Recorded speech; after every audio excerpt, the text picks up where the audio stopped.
What's good, y'all? This is Ray Daniels, aka the Culture Referee, and I want to ask you: are you ever frustrated with uploading a video to YouTube and you get no views? I know I was when I first started. If you're a music artist and you have your own podcast or you're a content creator, look no further. WHAM Promotions has gotten you covered. They specialize in high-end targeted YouTube campaigns that deliver real views, real subscribers, and most importantly, real growth.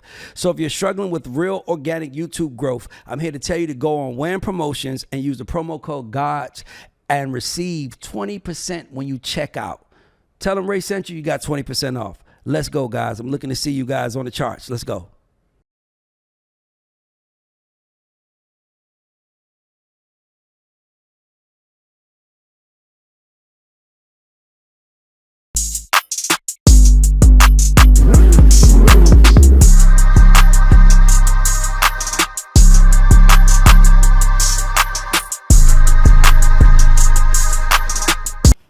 Hey, what's up? I'm Rocky Jean. And this is Ray Daniels, aka the Culture Referee. Welcome to the GAUDs Show. And Rocky, we have we always have special guests, but like this guest is special in every room he walks into, and he's my brother, so it's just we always talk, but we have a very special guest. He's a Grammy-nominated producer approaching 200 million records sold. He just hit it today, by the way. He already has 10 billion streams. No, not 19 billion. 19 billion. Ooh. Alex, 19 billion streams. 16 number ones. 16 number ones. At radio, not Hot 100. Keep going. You was telling us to pop your shit. Work with everybody from Chris Brown to Ed Sheeran. And there's one thing that I want to say on record. If you're an artist and the first thing your A&R says when he signed you is he put them in, you want a hit maker, he's not a good A&R. And let me tell you why I say that. Because everybody knows that hit maker is the A&R when you take it to the room. So if you want to tell me you know what you're doing as an A&R, and I've never told him this, if you want to tell me you don't know what you're doing, first name you say is Hitmaker. You want to know why? Because I know all you're going to do is give him, fly down, give him all the work, and leave the studio, because he's the machine. Most definitely. Right? And there's other A&Rs that work with him that are smart. But the smart ones, he know what they do. Like, we've worked together. Like, you give input, you talk about it. Most A&Rs that work with him is just like, whatever you say, hit. Most definitely. And he's deserving. Let's give it up for Hitmaker, everybody. My Virgo brother. Nah, we in here. Hit, man, how do you feel about, so you're a winner in the music business. You're like, to me, I look at you like you're one of the biggest winners, and you're also someone who's very transparent about the placements, right, the money. Right. It's like you leading us, you showing us like, focus on the bread. Like, what do you know that no one else knows or these other producers don't know? Like, I remember Young Berg rapping. Right. I remember you moving to Atlanta. Right. You was with Mike Karen and I think Ryan Press. Yep, I remember, and Tiffany J. Yeah. We was in Atlanta and you said, I ain't Berg no more. I'm Hitmaker. Damn. And then you went on a run. Yeah. And you had the whole plan. Like, everybody sits in my office and say, I'm going on a run. You're the only one that said it, and you did that shit. Man. What do you know, bro? The origin story of that is kind of like, bro, I went through all the trials and tribulations as Young Berg or whatever. I kind of feel like I was the first nigga like over the hill to catch all the darts or whatever in the social media and a world star driven era. And when I went through them trials and tribulations, I didn't know anything else but music. A lot of people think that like, this is like my life. Like, music is literally my life. I got my first record deal when I was 14 years old. So like, I didn't have anywhere else to go or anything else to do. Like, I was just like, what is my next expression as a person in music? And at that point, I realized that as an artist, they just ain't want the shit from me. Like, my name was so muddied and like all the shit that was going on is like, it was just like, bro, being Young Berg at a point, it felt like I had Ebola, nigga. Like, I'm talking about nobody wanted to be near me. And I'm just like, yo, I'm the same nigga. It's just like somebody did some foul shit to me. Like, I ain't had nothing to do with that. So I was in Miami, and I never forget, I was creating a bunch of different records with a artist that I was working with at the time. Her name was Mia Ray. And like, I use certain R&B people and R&B females. I actually have noticed that throughout my career, they've been my muse. So like, I ain't know that when my mama was driving to school, playing Anita Baker, drinking a coffee, smoking a cigarette at the same time, slapping me at the same time, the melodies were being like put inside my head or whatever. Program. So yeah, it was programming. And then from there, I ain't gonna lie, I was in Miami working. I was making a bunch of records or whatever, and then I flew to LA Because Rico Love was on fire at the time. Man, Turn the Lights On was everywhere, right? He was literally like, respect to Rico, because I feel like I'm following in his shoes. He taught me a lot. Like how I am right now, I'm sure the same treatment was all his and everything carte blanche that he was getting. And he was like, I went to the London hotel in LA, and I was telling him like, yo, I got a crazy overhead. I'm spending this money. I got a bunch of niggas that live in a house with me, blah, blah, blah. I don't know what to do with my career. He like, bro, you always been talented. Like, niggas just don't want it from you. Like, what you think about changing your name? And I was like, to what, nigga? Like, and literally, like, Rico Love said it. Yes, he was so fly when he did it. Like, he called me to the London to have a meeting. He remind me of me right now. This is how I be doing shit right now. By the way, I love Rico because I can see it. If you know him, you probably have a mink coat, like talking to you like, no. Oh. He got, like, I ain't gonna tell all his business, but look, he called me to the London hotel. He meet me. We get in the elevator to go to the rooftop to have breakfast or whatever. It's a breakfast meeting. He on the phone. He got 3 phones like me. He cursing his publisher out. He talking about another songwriter that shitting on him or whatever. Like, I'm just seeing him go through the process of all the stuff, and then from there we get up there, and that's when he like, yo, you should change your name. And I was just like, what? And at that time, we were working on Last Train to Paris together. Like, a lot of people don't know that my producer, Rob Holiday, Full Circle, who signed to my publishing company now, did all those records for Puff on Last Train to Paris or whatever. So when we were there, he like, man, just come to Miami and just vibe with me. He had a condo on the water, like a little presidential, like a nice joint on the water. I came down there, and the same exact room today that I work out of Circle House of, the A room, was his room. So he had the residency at Circle House, and like, I'll never forget, Fat Joe was there, and he was like, yo, Fat Joe, meet Christian. And he kicked it off like that. He didn't introduce you as No. So Fat Joe like, nigga, that's Young Bird. Yeah. He like, no, that's Christian. Like, that. So he kind of put me in a mind frame to change that whole shit. When I caught the Hitmaka wave, I swear to God on my life, I was in a studio with my brother Jordan Hollywood. It was a makeshift studio in Miami at the time. And shit, I was doing hooks for everybody. I used to do all the demos. And I just went in there and I was like, Hitmaka. And I'm like, I'm running with that shit. And from there, my first placement was My Hoes They Do Drugs with Juicy J. King Louis at the time, who was from Chicago, was on fire, and Pusha T. I did the hook on that song. Then I did DJ Infamous hit record Double Cup. I think that shit goes now with Ludacris, Juicy J, and Jeezy. And I never forget, I did the hook, and fucking DJ Infamous loved it. Like, he was so into it or whatever. And I'm like, bro, I'm not Young Berg, I'm Hitmaka. He like, I'm gonna keep you on the song. He gave me my first shot. Like, yo, I'm gonna keep you on the song. But we gotta get back to the Ebola situation. Everybody ain't know I was Hitmaka. So look, we come and we shoot the video here in Atlanta. And I do my parts with Juicy J and with Infamous. But you know, we waiting on Luda and Jeezy to pull up. Like, nigga, like, we wait. Luda showed me love, allowed me in his scene. When Jeezy got there, boy, Jeezy was like, this nigga cannot be in my motherfucking scene. Like, he might not have said it directly, but somehow it trickled down like, yo, can't be in the video with me. Because of the Ebola. So motherfucking from there. Was that like a wake-up call? Like, what did that? Let me tell you how Virgo I am. Okay. I love it, bro. Let's go. Boy, I'm sitting there at the video. I probably didn't drink a whole fifth of Patron at that time or whatever. Like, I'm just like, man, I'm so mad because it's my song. Yeah. Like, this is a beat that I picked, that I co-produced, that I did the hook on. You don't want me in your shot? This the grand finale shot with Luda, Juicy, and Jeezy, but niggas don't want me in the shot. Motherfucking, I never forget it. What's them niggas from Atlanta? I think that shoot all the videos, that did like all Boosie videos and did everybody shit. Motion Family. Motion Family, yep. Boy, they said, action! What you talking about, money? Boy, I pushed them, nigga. I went through everybody, nigga, jumped in the scene, nigga, and while Jeezy and them was going there. And nigga, I did my whole shit. They like, cut. He like, Jeezy like, man, I'm gonna go crazy on this nigga. Get this nigga out of my scene or whatever. And I'm like, damn. And then I left the video, but like, that kind of like inspired me. I'm like, damn, if Jeezy and Luda and all these people can get on my shit, it ain't me. Yeah. They just don't want this shit from me. It's the name that they want. Yeah. When did you get your credibility back? That took a while, because in reality, like, I started going from there. I was introduced to Tamar Braxton, Vincent Herbert, and that's all the way home. You did All the Way Home. No, I did fucking the one. Second record. Yeah, the one.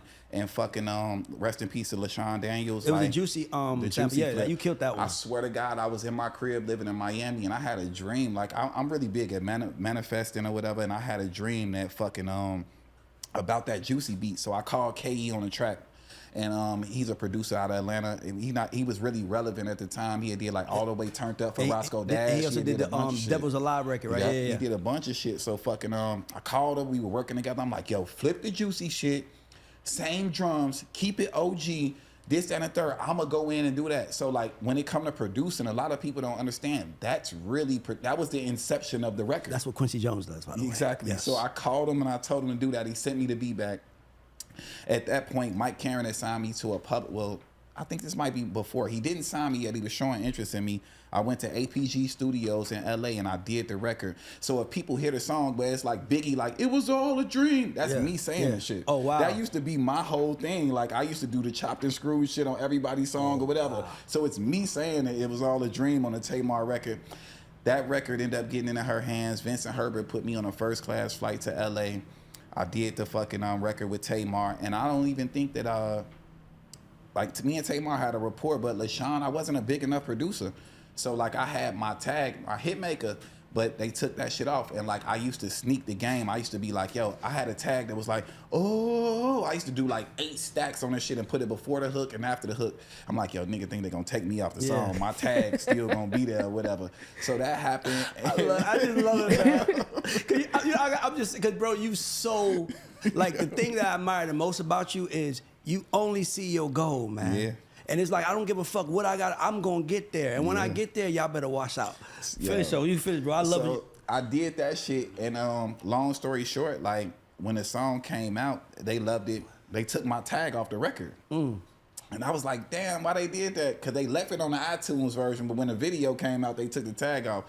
Granted, I wasn't a big enough producer for that, and LaShawn and all them other people were bigger than me. And I ain't gonna lie, like LaShawn is like working with Tamar the same way I work with an artist. I was about to say, and you got, by the way, R.I.P. LaShawn Daniels. He's one of the greatest songwriters of all time, and he was fresh off of the Love and War record that was fire. So like, but those layups, those still are brother layups that we should acknowledge, because even in the minute of cold, when I say, I don't care how cold he is, he with me, so he hot. And that's how you get your name. So I just love that LaShawn gets that. Yeah, so LaShawn, they took my tag off the record. I was kind of like upset about that. But at that point, that's when I did reconnect with, I'm again, you know what? I don't even give a fuck. People done talk crazy about me. I still give them their flowers. I got cool with the girl Hazel E that was on Love and Hip Hop. Yeah. And her and Ray J were calling me like, yo, Love and Hip Hop finna happen. You need to be on it. You need to do this, that, and the third. So I became a part of Love and Hip Hop. And I think I got my real recognition when Nicki Minaj started taking me everywhere with her. And like niggas like, what the fuck is Young Berg doing in Nicki Minaj studio? And shit, I was around that time. That's when T-Ron did Only. I was hot. I ain't gonna lie. Like, these niggas got a single. Motherfuckers, Rock City ass niggas that got a single, man. What the fuck? But at that point, like, me and Nicki had got really, really close. Like, and like, I'll never forget this shit. I was at the studio randomly at Glenwood Studio in Burbank, where she used to work out of, and Sounds, a producer that Tricky and Dream signed. Tricky had signed. He was in Atlanta. He was signed to Usher too for a point, he right? He signed to Usher. He did a Love in the Club remix with Beyonce. He did Throw Some Mo. He had a high hand at the time. And he was my nigga through Jeremiah and just being in the shit. And he like, yo, pull up to the stew. I'm working with Esther Dean artist. I forgot she had like a Spanish artist. He like, yo, just come fuck with me. A day before that, I was in Mike Karen's studio, APG. Shout out to Mike Karen. He signed me for $30,000. I think it was 30 grand back in the day, but he had the foresight to see where I was going. I did it. I got a beat pack from Poppin' Oak through Mike Karen. I'm like, yo, I did a hook, and I'm like, yo, I named it Nicki and Hitmaker because it reminded me of Nicki. So the day later, I'm just in the studio, and my man Doc was like, nigga, I think I just seen Nicki Minaj. We at Glenwood. I'm like, oh, for real? That's when she had that room in the back to the left. Yep. So he like, I'm like, go tell her I got some hits for her. And so he went over there, talked to security, and graciously enough, she came back and he was like, yo, she said in 10 minutes you can come see her. So I'm in this nigga's session, Sounds, just smoking weed and drinking with him randomly, not even working. Now I go over there to see Nicki. I go over there. She very polite, you know what I'm saying, a good woman. She like, yo, play me some shit. The first song I play is a Nicki and Hitmaker record. She like, that shit jamming. She like, play me some more. I play some more shit. I swear to God on my life. She like, you know what? I ain't gonna lie, I've been fucking with you ever since this. And then she went to her laptop and clicked my song, The Business. And it came on, she like, yo, this was my shit. And then it clicked to me. I'm like, oh shit, I was famous before Yes. Nicki Minaj. Yes. I had a hit record before Nicki. Like, Yeah. so we kind of met on a parallel like that. And I swear to God, like that day and maybe the day after, she just kept inviting me. And she was like, yo, I'm going on the road. I'm going to do this. This is Big Juice. This is my engineer. Like, yo, this is my studio. Do whatever the fuck you want. Come every day. Yeah. And shit, that's what happened. You have the ability that, first of all, I'm going to tell you the most Virgo shit you ever did. Me and you in the studio in the Valley. Okay. And you telling me, Ray, I just signed up for Love of Hip Hop. And I'm like, why? Why would you do that? And you literally said, bro, because I'm going to be the first dude that's on there that come off and make hits. Yeah. Because they ain't never had a hit maker. And you literally said, I'm going to get on, I'm going to make my hits, and I'm going to get off. And you did that shit. That's why I'm like, I want people to understand like the drive that you have. Like I feel like you catch so much flack from the industry because it's hard to talk it and walk it. Right. A lot of niggas talk it, a lot of niggas walk, but it's a few that talk it, and like a Rico Lover's a shit talking, walk it nigga though. Like he ain't gonna stand down, he would give his hit. Like you always had that. I wanna ask you something. Right. Cause I've only seen this with a few people. Man, like ask everything. Mike Will Right.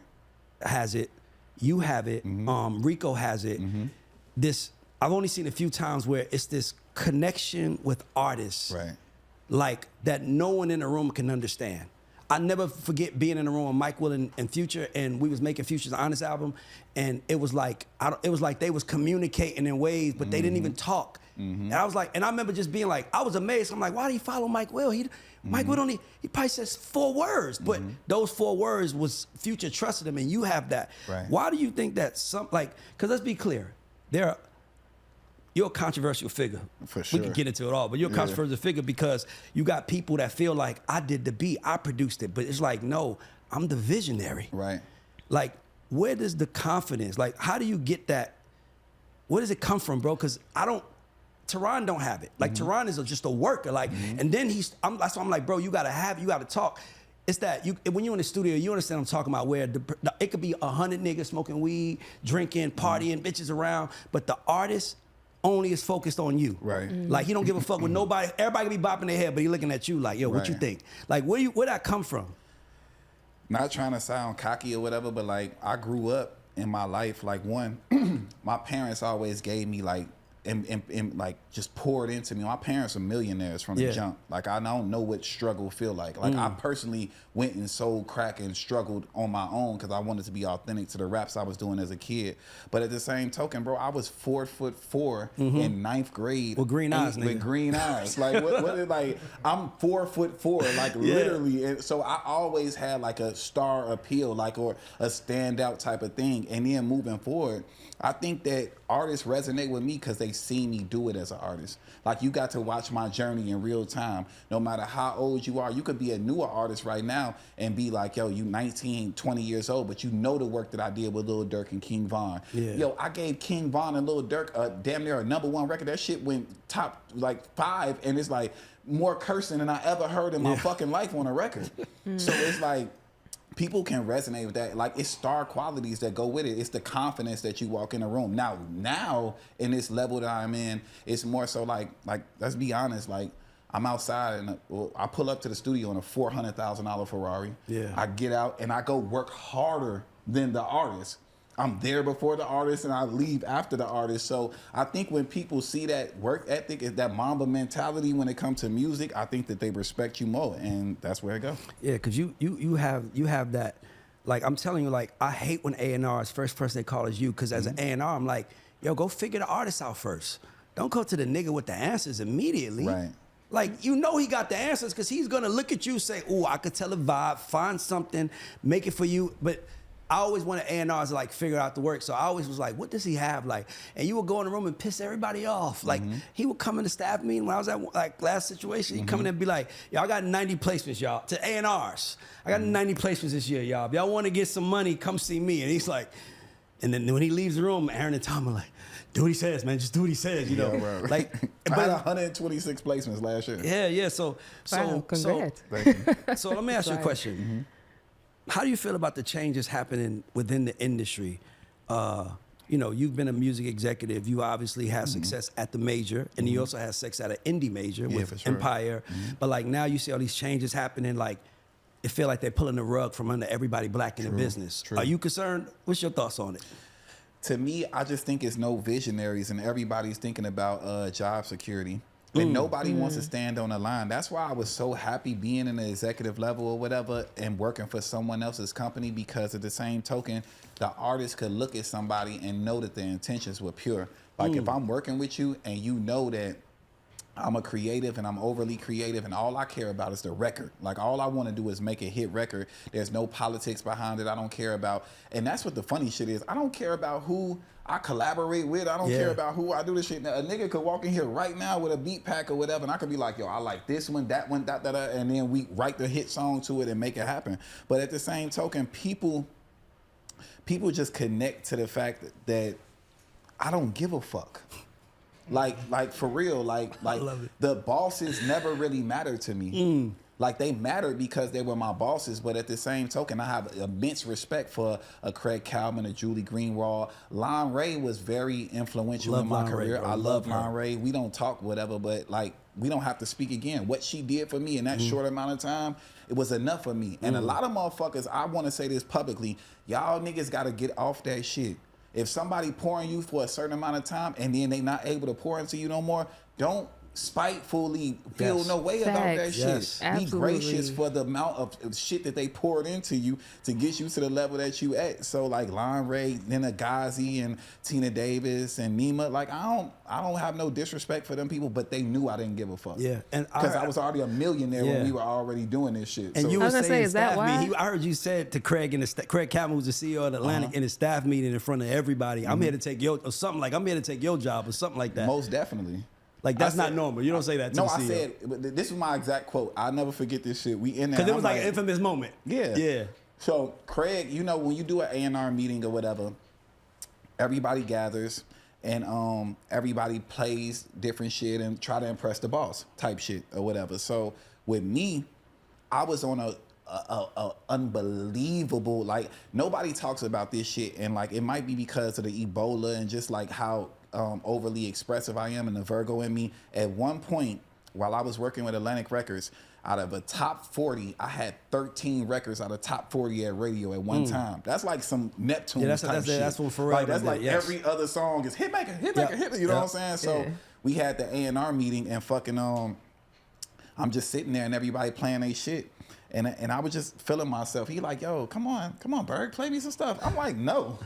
You think I'm finna play my new sauce to let all these A&R niggas in here know where to go and who to work with and whatever? He like, nah, just play it. I'm like, bro, no, thank you. I'm here to take your job. And to be very frank, I have more records in the top 40 of urban radio than this whole company has at once. Yeah. So why the fuck I'm playing records? Nigga, just put me with the artist. Yeah. And I think that inspired the moment to where in that same meeting, they played a record for me that was initially produced by Boy Wonder and Jahan Sweet called Look Back at It by A Boogie with the Michael Jackson interpolation in the record. And that they record's like, yo, a smash. Yeah, they like, yo, we've been trying to figure this record out. We don't know what's going on. It was just music only. No 808s, no drums, no nothing. So they're like, how do we make this a record? And respectfully to A Boogie, it was a longer record. It was like 5 minutes. So they like, we don't know what to do with it. I'm like, give me the files.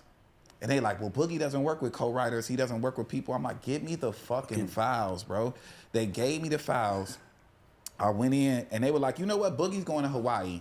So I think he's going to be open and we can use our leverage to get you to Hawaii. So Lon Ray forced their hand. I went to Hawaii. We went to the studio where they did My Beautiful Dark Twisted Fantasy at.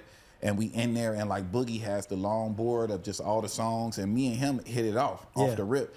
And like we did a bunch of songs like and went in there and he was like, gang, this is my album. Just tell me what you think should keep and what we should do. So I'm going through the album with him. I'm doing that. I'm like, yo, give me that Look Back at It. That's the one. I took the Look Back at It. I went back to my hotel with my engineer at the time and my partner, Chris Sean.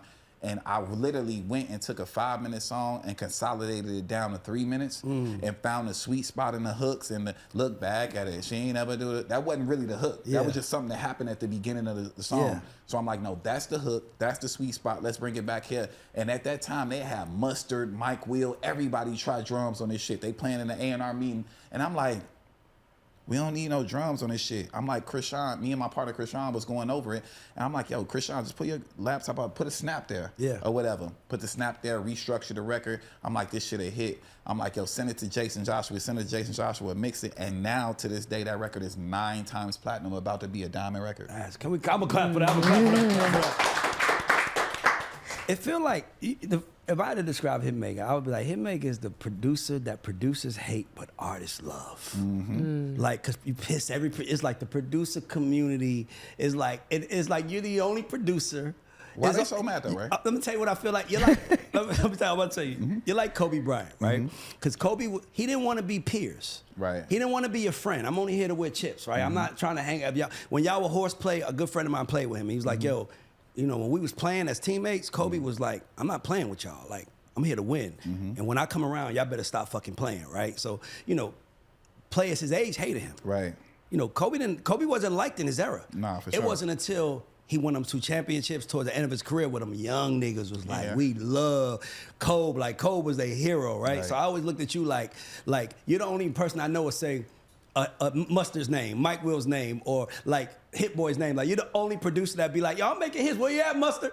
Like, it's like you're the only one that does. The only reason I say that about Mustard and shit like that or whatever, because I was a producer and a songwriter that worked under Mustard. So when you gotta think about that and bring it into like a whole fruition, like Mustard's first album or whatever, I think it was called Another Summer, or maybe it was his second album or whatever, like the Nicki Minaj record that's platinum on his album, I facilitated that record. It was a beat that he gave me. I wrote the song with Jeremiah. I went, took it to Nicki. She got on a record. It became his single. From there, fucking Another Summer is a record with John Legend and Rick Ross. I did that demo myself. Like, and so basically I was creating demos and just giving them to Mustard. Like, yo, here. And he was doing essentially what I'm doing right now. But so I seen it from all perspectives, and I always felt like, man, like, why would I? So if niggas asking me about a versus or whatever, who the fuck I'm supposed to say? Yeah, nigga, Mustard. Yeah. Whoever. Shit, Yeah. line them up, because at the same token, I feel like my impact and my stamp on this shit or whatever, and I really know how, like, I know what I'm doing. This is what the problem is. I'm very charismatic. I'm very opinionated. I'm very don't have a give a fuck button, and I'm good. Yes. Like, so it's like you just mad at a that nigga sound for like no Kobe reason. Bryant. That's like Kobe, right? It's like, I'm good. I'm mad. Like, Well, a lot of people don't know how to do that.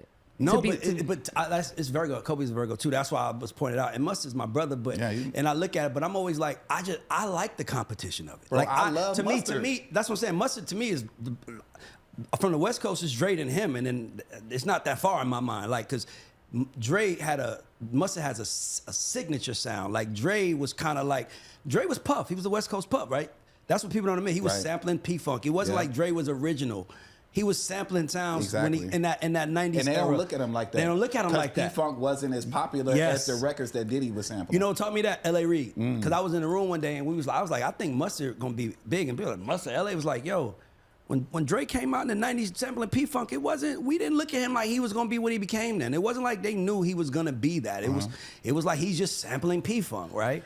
This the problem though. I'm still Young Berg. As much as I changed the name or whatever, this, that, and the third, I still walk in here and I'm still Young Berg. Now, Yeah. if I switch my whole MO and I wasn't a star and like fucking I was on some like Mike Karen shit or Craig Cowman shit, no jewelry, same outfit every day, then people wouldn't be intimidated by that and they wouldn't feel away when I do say these stories. It's like, nigga, you still Young Berg. It's almost like you got a girl and she been riding with you the whole time and she like, boy, I knew you when I was watching your dirty draws. You know what I'm Exactly. saying? Like, the entitlement of people that see you in one way, they always lean back to your worst showing moment instead of leaning on what you did in the middle between Can I them. tell you what they lean on? They lean on the most comfortable moment they had with you. And that's usually when you were down and they Yeah. were up. And that's really what they lean on. Yeah. Yeah. I'm glad you said that, man. That's crazy. So let me Shout ask out to Mustard, too. Yeah, shout out to No Mustard. That's my beef. brother, man.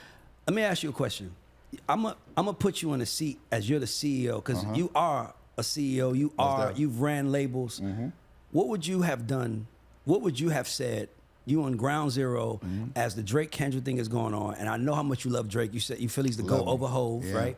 So what would you have told him at that moment to counter what was happening with Kendrick? Like, what would be What your moment? plan? The first time, when it went up initially? Well, Because it's been brewing for a long time. When he was on the ropes, and then it was kind of like when it was like, because I feel like Euphoria put him on the ropes, right? Where it was like, okay, and then here comes the Meet the Grams, and it's like, okay, that's personal. And then it was like, remember, Not Like Us, this all came in like a 3-day period. It wasn't like week, then week. It was like hit. Right. And at that time, I think that's what really threw Drake off, because the battle is usually I go, then you go. I go, then you go. But Kendrick, like, he took a whole other approach. I'm going, and I ain't stopping.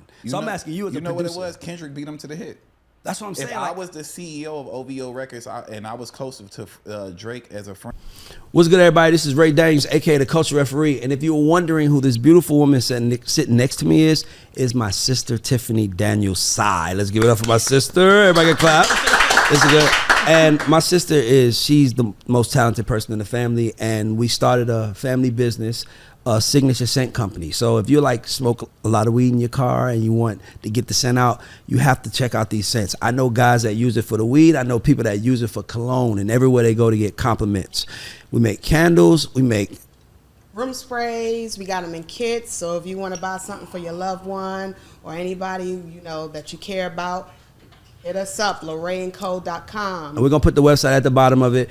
But support this black business, support this black woman, and order, I promise you guys. As a matter of fact, use the word GAUDs, and we'll give you 15% off. I just made that up, so if my sister's face looks crazy, don't get mad at her.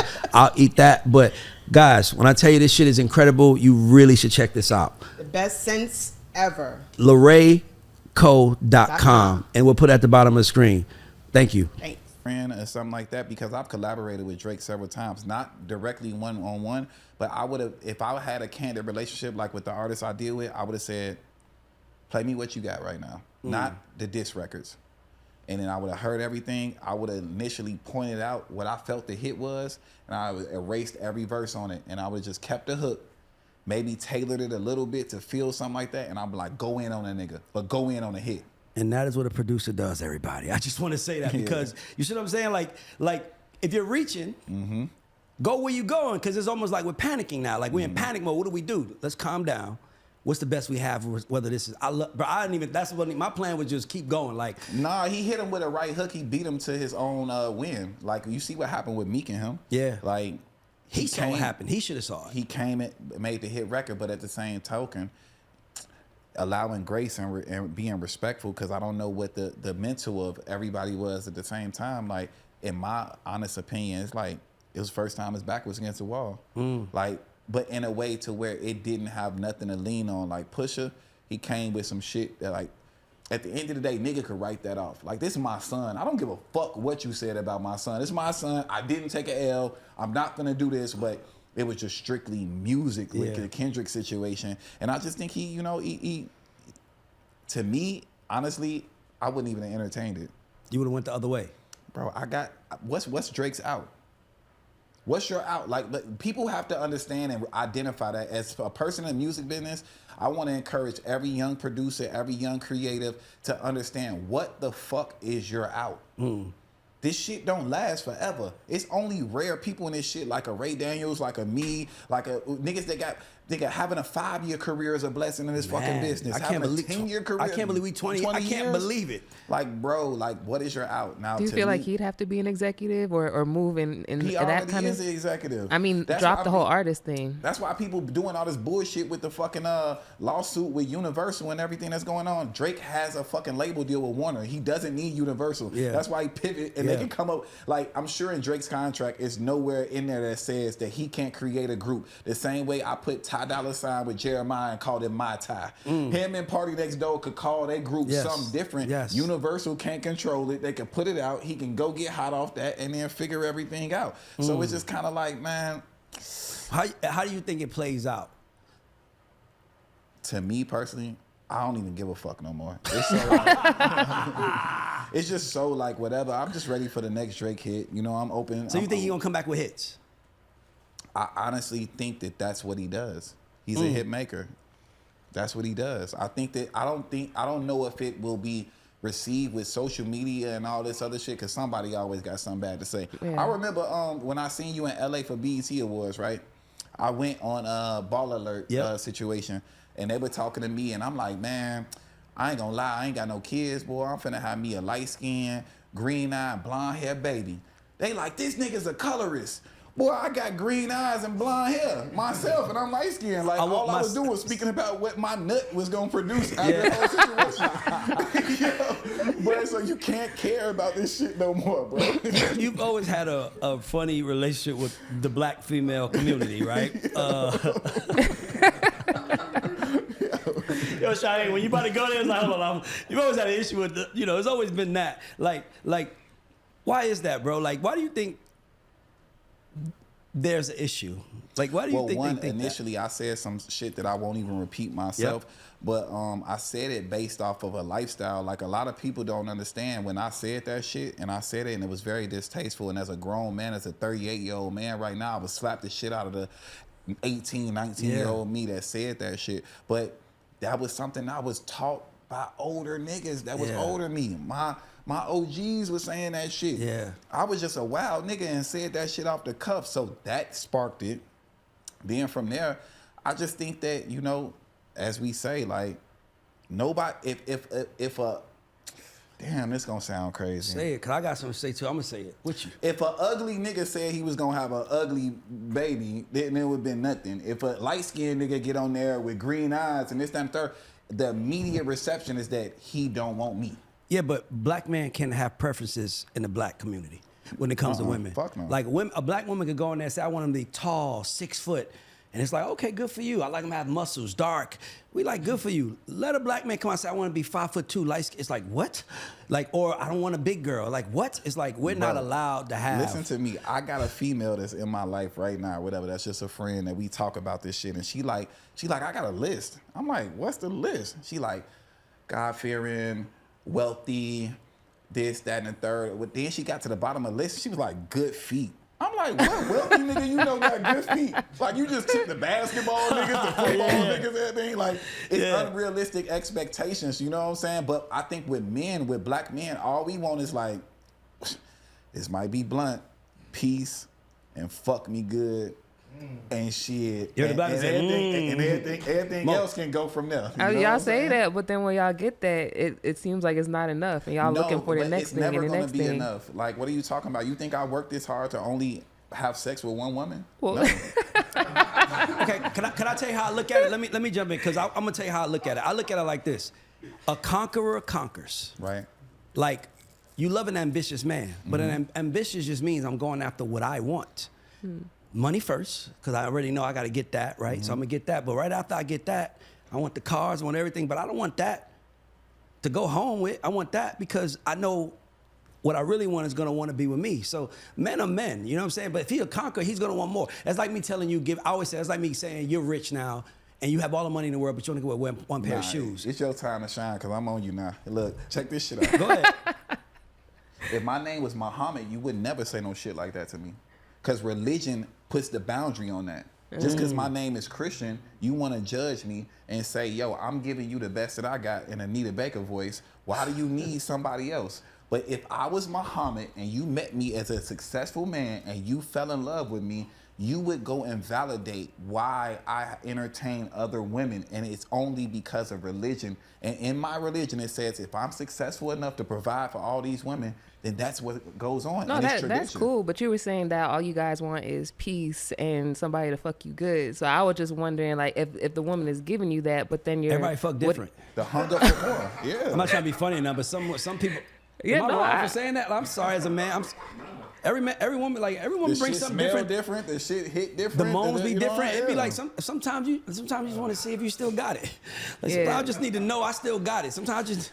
But then that disrupts the peace. But look, this what really happens though. I think that I think that men that have been through shit, like, think about me, right? I was on the Scream tour.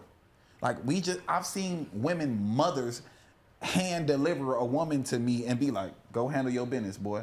So when you get fucking, like, when you involved and you have this much information to really digest, it's also like, man, like, it's never enough. Like, you want it. Like, you know what I'm saying? Then you add social media on top of it. 3/4 of my day is looking at naked women. I'm in the studio Don't working keep on going, a song, keep going, bro. just scrolling through, getting inspired by the next naked woman. I follow 7,500 girls. I follow like 500 niggas. I'm just sitting there looking at women all day, every day. So when that happens, how can you even blame a man? Then when you strip on top of that women have adapted the fact, and I feel like I'm a big problem in this, and I blame myself because I co-wrote and co-produced a lot of these records that these women are saying, and they're delivering this message. Like, girls jumping in my DM pussy first, not word first.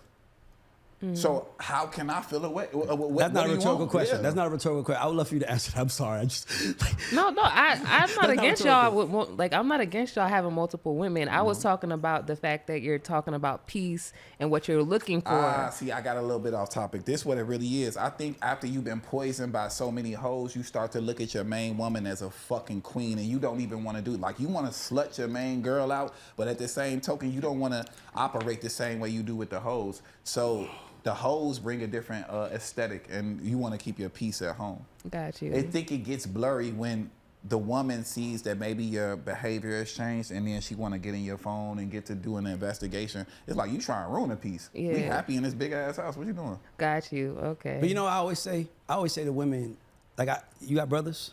No. You got A sister. Okay, so I always say to women, your brothers cheat, your uncles cheat. Y'all laugh at the girls they cheat on, right? Your dad cheated, your cousins, everybody cheat. But your man better not fucking think about it. It's not a realistic world. It's not realistic. It's like me getting mad that a woman wants me to buy nice things for her. I won't get mad at that. I just want her to love me first. Yeah. Like, love me first, then I'll buy you nice stuff. But don't love me because I'm buying you nice stuff. I think it's in spite of that might be the bothering point. Well, I'm about to say the most bogus shit Go ahead. ever, but the realest shit ever. Please. Man, women are the cause of how men act and do what they do. I believe it. Yeah. If you watch Boys in the Hood, think about how she treated Ricky, because he was on the way to be successful. She sheltered him. Keep that girl away from you. Man, she didn't give a fuck about what Doughboy did. So when you living through life and you operating like that or whatever, like if my trajectory is leading up, all the women in my life told me, don't trust her. Put that condom on. You bet not nut inside that girl. She don't want no good for you. But then when you get the other side of niggas that women don't think they ain't going nowhere, it's whatever. So it's all the way instilled from like a woman told me like, well, you gotta leave that bitch alone. Like your aunties tell you, you know what I'm saying? And then it's other trauma as well, because they delivering to the women, yo baby daddy, he a fuck nigga, fuck this nigga, da da. So it's just like a double team of just shit. It's just the way your life trajectory is going. The successful man is always taught, be careful, don't do that, don't trust these women. They want to take advantage of you, this, that, and the third. So when a man arrives with you with all this imputed information from women, how the fuck can you judge him? You almost got to show him you something else, really. So I want to ask you, because as he said, he's not saying that surprises me, but you've been tended to get you got caught up with a couple of girls, right? You got caught up with Tink. So when I see you get caught up, I'm like, but Berg already he's never hid who he was. Like, he always, like, it was always I didn't really get caught up. No, I'm saying when the drama, like in the breakup, when that or like drama happened, yeah. we wasn't even really dating. Oh, okay. I'm like, but this what the reality is, right? Damn. Cause I ain't gonna lie, I don't really know what happened, cause I try not to get it. Like, that's my nigga. I don't want to be like looking in his Truthfully? business, but like, yeah, go ahead. Damn. What happened with you and Tink? We want to know. And Tink, I love you and whatever, and I'm gonna be as respectful as possible. And I think that this was in 2022. Long story short, we had some business issues. I used my leverage, and I used a lot of different things that was going on in the work that we created together to go and leverage a different deal, and the deal didn't work out the way we had discussed it. So at that point, I just stopped speaking to her. That's Like, that's the I'm a one where she Virgo. wanted the $2 million. Similar to that. That is the exact thing. Listen, so I just stopped talking to her.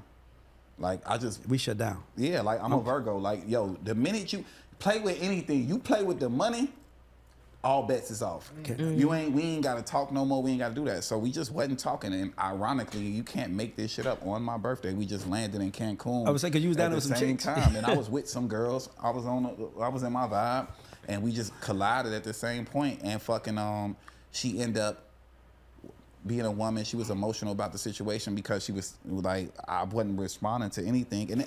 And when I want to preface this and say, everything that happened in this situation, I'm an older man than her. I'm a more experienced, I'm a less emotional person because I am a man. So, but all this shit is my fault. Everything is my fault. I could have made, as a man, within going through therapy and what I've been doing since top of 2023, I realized that if you really the man and you in that leadership position, you got to take onus for everything. Like shit. So what did I do? Like, cause we be searching for accountability and shit, you know what I'm saying, from women, but it's like, man, fuck all that. Like, women are emotional. They not operating on it. They not ticking on the same type of time that we on. Yeah. So we weren't in a relationship, and she turned up on me. And I think that at that point, man, where I'm from in Chicago, like that shit just federal. Like, that's like calling the police. Like, she got on the gram and said whatever, but that was based off emotion. So I can't judge her as a woman for doing that, because in that moment, she probably felt like I was gonna expose something prior to her saying her piece, and she didn't want that to go on. Now, granted, I would have preferred her not say that we had a physical altercation. I would prefer her to say that she just ran up and slapped me. Yeah. Because that's really what happened. Yeah. Shit, I'm out with some hoes. I think and she shit. did. I think she said that. No, after. The spin Oh, back, the got double you. back. And Okay. you know how the internet works. Yeah, that shit yeah. don't work like that. You know Yeah. what I'm saying? Like Yeah. the lie way better than the truth. And I think that, you know, it muddied up some things. And of course, I was working for Empire at the time, and like people were like, yo, like, I'm not saying no names, but just like, leave that alone. Yeah. Like, get away from that. And at that time, I was just like, this was so fucked up, right? In a place that I am as a producer and as a creative, it's like, man, I've done everything. My only last thing to do was to break an artist off my records.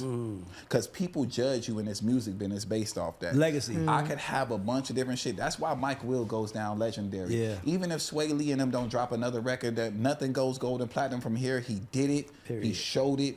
He proved it. And you have to stamp him as such. He went to the top of the mountain. Exactly. So So I had done it so long for so many different artists that wasn't signed to my label, that wasn't part of my lineage, and for other companies, that I was just so hell bent on fucking doing it for her. Because not only that, like, genuinely, we were best friends. Yeah. Like, it wasn't about no sex shit with me. It wasn't about, like, it's very intimate to make a record with someone. Yeah. To do a whole project with someone is even more intimate, because you have to tap in and address every feeling, emotion, and deal with you damn near her manager, the counselor, producer, therapist, the counselor. yep. You know what I'm saying? You're everything wrapped into one, and we were really like interlocked in. And I think that was like, once that happened, as much as I reflect on it and talk to my therapist about it, I think that was like, that was the moment to where Yeah. it was like, you know what? I work too hard. We can't crash out. The music brought us together. How can we crash out and ruin? Because think about it. If my actions were different that evening, my career would have been over. that's crazy. Yes. So yeah. Were you looking to date her eventually, or No, we were dating prior to that. So Got this you. and I told you we had stopped speaking based upon a business situation or whatever that went down. But I didn't really like. I look at it as date. See, I'm a man. Yeah. Women always look at relationships different than men. Yeah. Like, I'm gonna keep it a bean. So when niggas stick a dick inside a girl, she like, we go together. You know? Like, to me, it's like, you know what I'm saying? Like, I'm still feeling this shit out. I'm trying to figure out, like, It's a couple more things I gotta learn before we get committed. Yeah. And I never wanted to be in a overly public situation, not because I didn't have respect for her and I didn't want her to be happy, but it's like, I'm the nigga that's walking in the room to get us the bag. You never want them to know that we fucking. Because they look at us different. yeah? Yep. And then when we went viral and it became federal, like, bro, like, now it's up. Now everybody in our band, we might as well be on Love and Hip Hop. I was gonna ask you, would you ever want to do shit where you eat again? Because No. that's dangerous. Like, I'm about to ask you, like, what's your ideal relationship look like? Because for some people, it is working with somebody. Like, I want to be able to date the person that I can be in the studio Right with. now? Or, well, Right yeah, now? yeah. What does it look like Right for you? now. Yeah. Just more of a traditional woman, not famous, nobody that's looking to the light, someone that you can have first time experiences with. And I think that's what was dope about me and her relationship. We had a lot of firsts together. You know what I'm saying? First this, first that, first, you know what I'm saying? So and she fire as fuck. no, she Man. overly fires. She Yeah. overly my brother, we're doing an album right now. Oh, so y'all good? Yeah. 'Cause that was I what was love gonna ask that. You just can't. We good as we can be. Yeah. You know what I'm saying? Like, I think that through my therapy, I just realized so many different things that you got to accept people for who they are. And Absolutely. you got to really, like, if you the man and you leading, I have to take full responsibility and full ownership of how this woman is acting, because it's all manipulation. Yeah. I manipulated the situation in some way. Yeah. If I didn't see her as a longtime partner and as my wife or whatever, I manipulated that. Yeah. So I can't really be mad at how she's acting. I have to take full accountability for that. And also at the same token, it's just more so like, it's very hard to be in the same business as someone and also coexist, because when you're doing work business-wise and someone is more knowledgeable and more seasoned about what's going on, the only thing to do when we become emotional with each other is to weaponize the work. So she could be like, I ain't giving you this money. I don't want to work with you. I'm gonna go work with another producer. And I could be like, I ain't working with you. I'm bigger than you. I did this. Bitch, you know what I'm saying? And it's just like a pissing contest between you and your partner. And I don't think that that's the most healthy relationship to be in. So you wouldn't deal with another woman in the business. I never say never, but at the same time, You just might bite the one. I'm saying. But at the same token, I mean, I have immense love and respect. I would never speak bad on Tink ever, because, like, I mean, I could write a book about the shit that we done been through in the last 5 years. But at the same token, it's more so like, I'm so proud of the work that we did. Yeah. When I met her, like, initially, we didn't know each other. She's 8 years younger than me. So, like, we're in two different tiers of age range. We didn't know each other. And to see her evolve from where we started at in her career with her relationship with Empire and where she was show-wise, to be with her at the United Center in a sold-out show for her festival on December 20th of last year. 15,000 people singing word for word every song we did off the last project and her projects previous to me. I'm super proud of that. And not only that, man, I done poured so much game into this girl over the last 5 years. She gonna be good with or Yeah, that's without my me. investment. Like, And I'm in you. that's the real token of love. People don't understand that. I want to see you happy on all levels, even if it ain't with me. Some That's Virgo all shit. good. I love this nigga. Yo, let me ask you. Why you and Ray J never did more music? Let me tell you why I say that. Hit me out real quick. Hit me out real quick, because to me, I feel like, you know, Ray J has had a great career, but like, to me, Sexy Can I is a record that can drop right now today and work. It's not one era. It's a radio friendly record. It's commercial. It's everything. It's like all of that. Like, why didn't y'all do more music? We did one more song previous to that. I did a record with Ray J initially on my EP. I had an EP at Epic Records called Almost Famous and like Sexy Lady and all my initial records on that. We did a record, and I'm be honest, like, I really just fuck with Ray J because he was just a wild young nigga. Yeah, I'm I feel like yo, y'all this niggas together. This nigga Y'all fucking niggas need a TV everybody. show. Like, yo, like, I'm this saying nigga y'all amazing. need a TV show. Yo, and he came through and we hit it off. And to be honest with you, I was so in my mode, and this was so crazy. At that point, I was dating another girl that I was doing business with or whatever, who was on my songs and shit like that. Damn, I said business. She was on the song of business, and fucking I was like, Charlie Walker and them approached me with the Sexy Can I record, and it was really just Ray J singing for 4 bars. Then the beat would play for like a minute. Then he'll sing 4 more bars. Then the beat would play. So it was just like a super demo sketch. And they like, this gonna be the biggest record of your career. You need to do this, da, da, da. And I'm like, nah. At that point, they wanted Styles P to be on fucking Sexy Can I. I'm like, I ain't doing this shit. So I swear to God on my life, I'm like, man, I ain't doing this shit, Charlie. You gotta buy me an Epic Records chain, nigga, for me to do this fucking song. Charlie Walk crazy like that though. Man, Charlie Walk called Jason of Beverly Hills at that moment and bought me an Epic Records chain. Oh wow. I gave him the phone, Jason of Beverly Hills, explained how I wanted it, this, that, and the third. He bought the chain, he like, do the record. So, went to Miami. I was walking from like the Delano to Wet Willie's or something like that with my peoples. We was throwing bars around. This back when Wet Willie's was popping and shit. I went to the same studio, that's my home studio now, Circle House, and I did the record. I put it all together or whatever. Then we finished the record together in fucking at Chalice in LA. So it's me, Ray J, the girl that sang the business, shout out to Kasha or whatever, and he had a girl with him. I didn't know it was Tierra Marie. It was his girlfriend. Yeah. And she was just going in on this nigga, like, this nigga doing a song, he trying to finish. I'm like, give me some ad-libs in the end. He like, I'm like, bro, what you doing? He like, no, this is my Stevie voice. I gotta hit my Stevie vibrato. She shitting on the nigga. No, you trash. That's terrible. So now while we in there, the nigga like, hey, yo, Berg, I just got this deal. I don't know if this your girl. Would you mind if I play this while we do this record? And he showed me a bunch of porn DVDs from Vivid. You know, he had just signed his Vivid deal from the Kim Kardashian shit. So now we in Chalice with fucking pornos playing or fucking on the screen while we doing this shit inside the shit. And I love Red J, bro. Bro, that nigga so entertaining, bro. He the most entertaining nigga I've ever met in my life. He's most entertaining in hip-hop right now. We did the song, bro, and I swear to God, I hated it. Because I was coming off Sexy Lady, a #1 record. I'm like, yo, I wanted to go to the business to break my artist.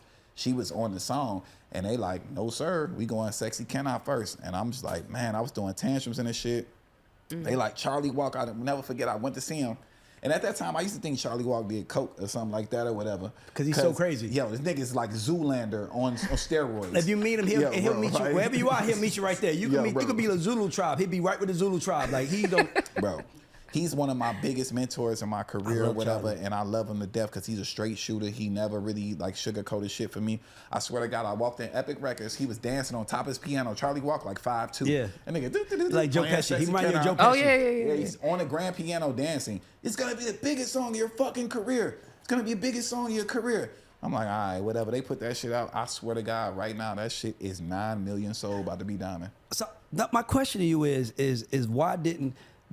So when you say the Charlie Walk thing, the first thing I think to myself is, that's when it was fun. Yeah, that was when it was fun. Because what they don't understand in this new business, because we ain't laying into these niggas like telling the truth. In this new business, stars spot stars, right? Charlie Walk is a star. L.A. Reid is a star, right? Definitely. Jimmy Iovine is a star. Even from who had his hat to, it's like the consistency with how they dress, how they approach themselves.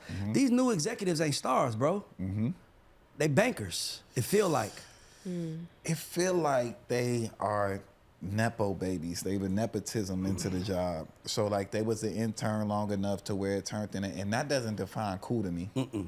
So that's where the disconnect comes from. Like L.A. Reid is one of like my biggest mentors too, bro. That nigga, bro. He taught me so much, bro. Oh my God. He's the best CEO I ever met in my motherfucking life, bro. Me too. Cause he don't give a fuck. And he doesn't want a hit. He wants stars. Yeah. If he got a #1 record, LA is pissed. If no one cares about the artist, he wants the #1 artist in the world. And you gotta respect him because he'll go actually find a hit. Like he won't eat. Like he'll actively like call everybody in, have think tanks, have shit like that. It's rare that you see that outside of an A&R meeting. Like that was that nigga whole lifestyle. Like I come see that nigga on a Tuesday. You're like, what you got? Yeah. You know what I'm saying? And LA did the most incredible thing for me in my career. I'll never forget it. Fucking we was talking about corny niggas, but we ain't gonna do that. We gonna let them live. We just talk about LA. So fucking LA, this nigga, I was working for Atlantic and fucking I came down here to Atlanta and Tricky Stewart had me in his studio and he like, you don't know LA? I'm like, yeah, I met him before, but like I don't know him like that. He like, you need to meet this nigga. Yeah. Like he gonna love you. Yeah. I'm like, all right, bet. He like, man, LA coming to the studio right now. I'm like, all right. So LA come to the studio. I swear to God, I hit LA with like 20 hits back to back. Boom, boom, boom, boom. All the flips I was doing at the time, everything. He like, oh my God, you're the nigga. Rest in peace, Chubby Baby. I think he was with him or whatever. And fucking we went back to LA and he just put me in his hit co system. Like, yo, this person, that person, that person, gave it this all to person, you. blah, blah, blah. Do whatever you want. That's fine. They could be signing you. I don't give a fuck. Yeah. This, that, and the third. And he knew I worked for Atlantic at the time. He was like, bro, you don't have a label deal? Like, why isn't Atlantic giving you a label deal? Like, you just doing this shit effortlessly. I'm like, I don't know. Shit, they ain't gave me one. He like, I want to give you a label deal. He like, but you gonna have to earn it. I'm like, shit, I thought I earned it with the records. He like, nah. I'm gonna send you to go talk to my partners and you need to sell them the same way you sold me and they're gonna give us the funding to give you your label deal. So I get on a jet, I go to Vegas, I go meet the Fertitta brothers who own the UFC or whatever. I think they was involved in They went to Vegas, yep. Bro, I went in there and I went Dame Dash Puff Daddy crazy that meeting. Boy, I'm talking about, we in Vegas, so you know I'm lit. Extra turned up. I'm extra turned up. I'm telling them they loved me so much. I guarantee by the time I got in the truck to get in shit, LA called me, the money yours, and hung up the phone. Came back. I went to Craig Cowman. I think it was like $1 million, $2 million advance or some shit like that or whatever. And I was like, Craig, check this shit out, bro. Y'all ain't offering me no label deal. Don't stand in front of this motherfucking $2 million. Let me get my money. Yeah. And they like, nah, we can't have you do that. We can't do that. But we're gonna show you how much we care about you. We're gonna show you like how good and how much we think you're family. So tell LA you can't take that, and just and we're good. We'll give you the label deal.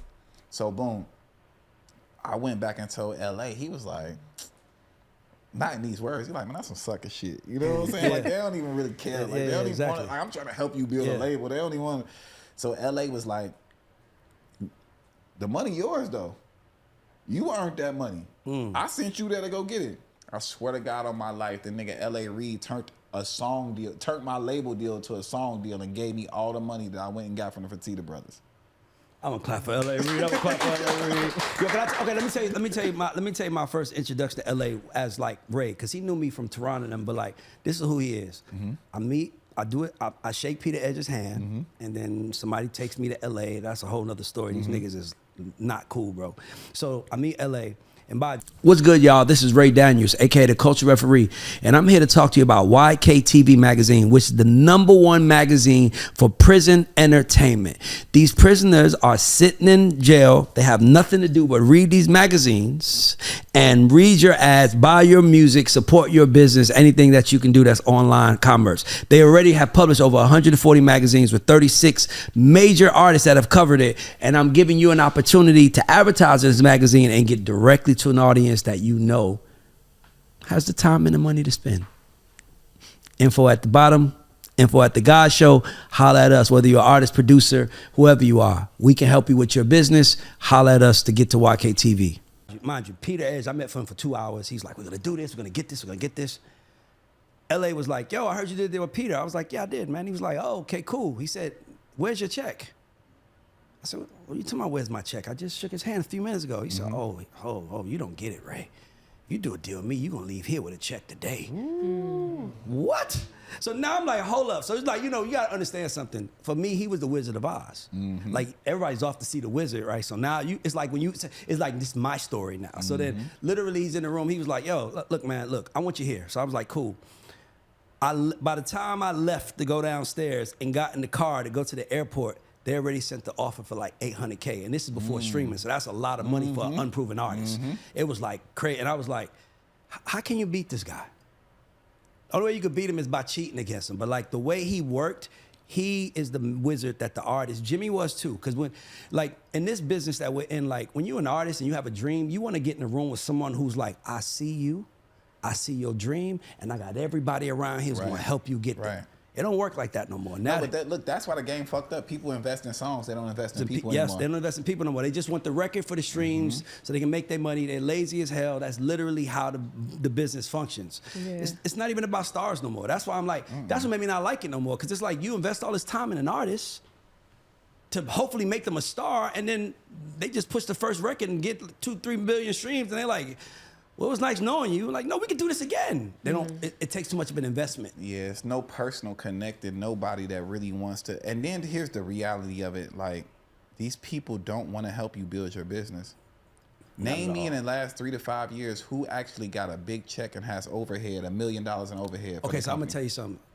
There's only a couple people in the music business that I'm thinking about that wants to help you build a business. First one pops in my head is John Janik. Okay. Right? Because John Janik, they operate like a boutique and you give niggas their own money. That's what I'm saying. Yeah. Like, so what he did with LVRN, what he did, like John Janik, the CEO of Interscope, he wants to build businesses because that's what he done. That's what he did. Monty Lipman wants to invest in people, and if you smart enough to know how to build your business, he gonna give you the check.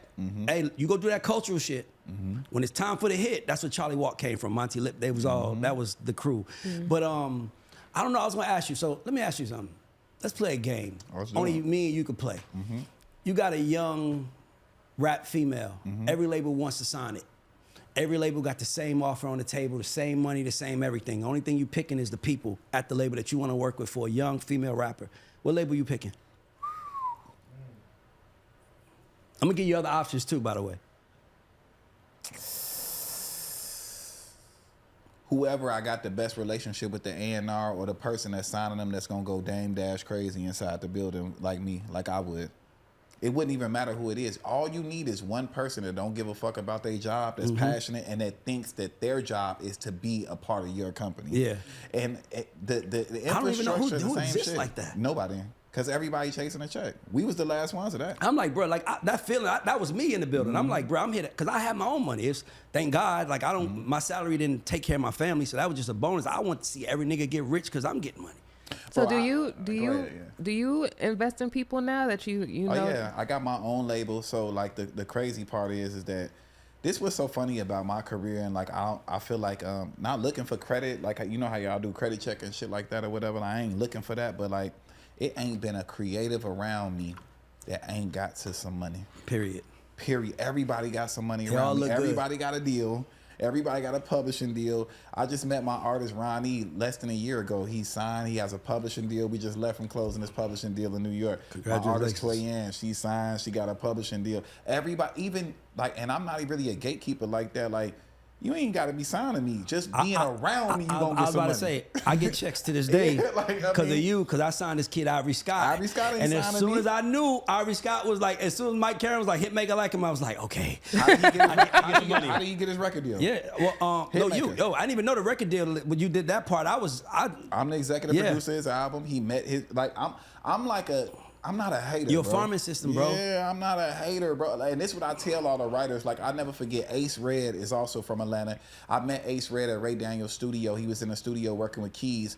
I was working heavily with London J at the time. Me and London J had went on a run, but like we had kind of like stopped working with each other, for lack of better words. And fucking, I was looking for somebody to translate the rap shit and get in that bag with me or whatever. And I met Ace Red when Ray had a studio house. I'll never forget this shit. I went down the stairs and Keys and them was all there. And I never forget, I told Ace Red, I'm like, yo, boy, as soon as these folks see me post you, they gonna be on your ass. Cause everybody trying to figure out why I'm having so much success. So when you having a bunch of success, all people do is just go and like dissect your process, because it can't be you the one that's involved with all this other shit or whatever. So when that happened, the floodgates opened and shit, we had success. And then I have a joint venture with APG and Warner Chappell. I offered him a deal that was probably 30 grand lesser than whatever it is. And it ain't on me. It's Mike playing fucking Wizard of Oz. Mike playing Mike. He Mike being Mike. Yes. Like, yo, like, bro, I don't see this. This is where I want to land at with the deal. And then I think Sony came in at like 30 or 40 grand more. Now, mind you, every record that he had was with you. Was with me. And I'm so much not a hater. And I'm so much of a pure nigga. I'm like, go do the deal with them. He was like, bro, like, I want to do the deal with you. I know all the placements with you or whatever, you know what I'm saying? But these folk offering me 30, 40 grand more. This my first check in the music business I ever got, bro. Like, I'm a street nigga. I'm coming from this. Go do the deal, bro. And I continue to work with the nigga and still work with the nigga to this day. So it's like, man, you gotta move like that. You know what I'm saying? Like, Virgos ain't never been no haters, bro. I Like, want go everybody, get that nigga. shit, bro. I've been here telling everybody, I want you to be a millionaire too. I don't want to be the only millionaire. I want everybody around me But to it get hurt rich. me. I ain't gonna lie, it hurt because it's like, damn, I've been cultivating this writer, and every placement that we got together, and the reason why they want to sign him is because of the work that we did together. And That woke you up? I'm not good enough. It was like, I'm good enough to make records with you, but I'm not good enough to be in deeper business with you over 20, 30 grand, which we're making. I told him, I said, like, bro, like, these folk, he like, man, these niggas acting like they finna give me placements. They gonna put me in the studio. I said, bro, that's the biggest lie that every fucking publisher ever tell you in life. Where were they at when you were trying to get them? But at the same token, I still do. I have such a personal relationship with him. Man, I wanted to see my nigga with some money. And if Mike Karen wasn't gonna cough up that 30 or 40, fuck it, go get your money. We still gonna run this shit up. And we Are you still smart enough to go to Sony and be like, hey, what y'all get over there? That's how I would do my deals. That's when I figured that out, when they do deals because of me and they didn't want to give me a JV, I'd be like, oh, okay, cool. After he recoup on the backside, I need a piece of that because y'all know I'm the worker. Y'all know, and by the way, they'll do it anyway because all they care about is market share to make their stuff look good or stuff like that. Is there anybody that you worked with and the collaborators in the past that you just like, I don't want to work with no more? Why? And why? Probably like a I don't really want to say no names to it. No, that's what I'm saying. You gotta say the names, but like why? Like, man, like sometimes you do everything you can do for a person. Sometimes you gotta take yourself. This also come with therapy, Ray. man. Maybe I'm not the inroad for you. Mm-hmm. Maybe I'm the inroad for somebody else. Maybe I was put in your life for a season to take you to this level. To the next Yeah. thing, yeah. And for maybe your next season is what's gonna overly deliver you to the level the way you think. When you become selfless in that fact, then you understand it. But And you learned that in therapy? yeah, I'm in therapy twice a week. I'm a sick nigga. Yeah. Do you wish you went to therapy? Do you wish you went to therapy sooner? Because you said in 2023, right? Yeah, I wish I went sooner, but I think that situation in my relationship with Tink prompted me to go to therapy because I loved her so much, and I still do love her. But at the same token, I felt like she was cut from a different cloth than me, and like she was younger than me. She experienced different things, and I needed balance to understand where it was at. Like, and then what people didn't tell me is that once she get the money, it's lonely. Who the fuck I'm supposed to talk to? I'm the head of my ship.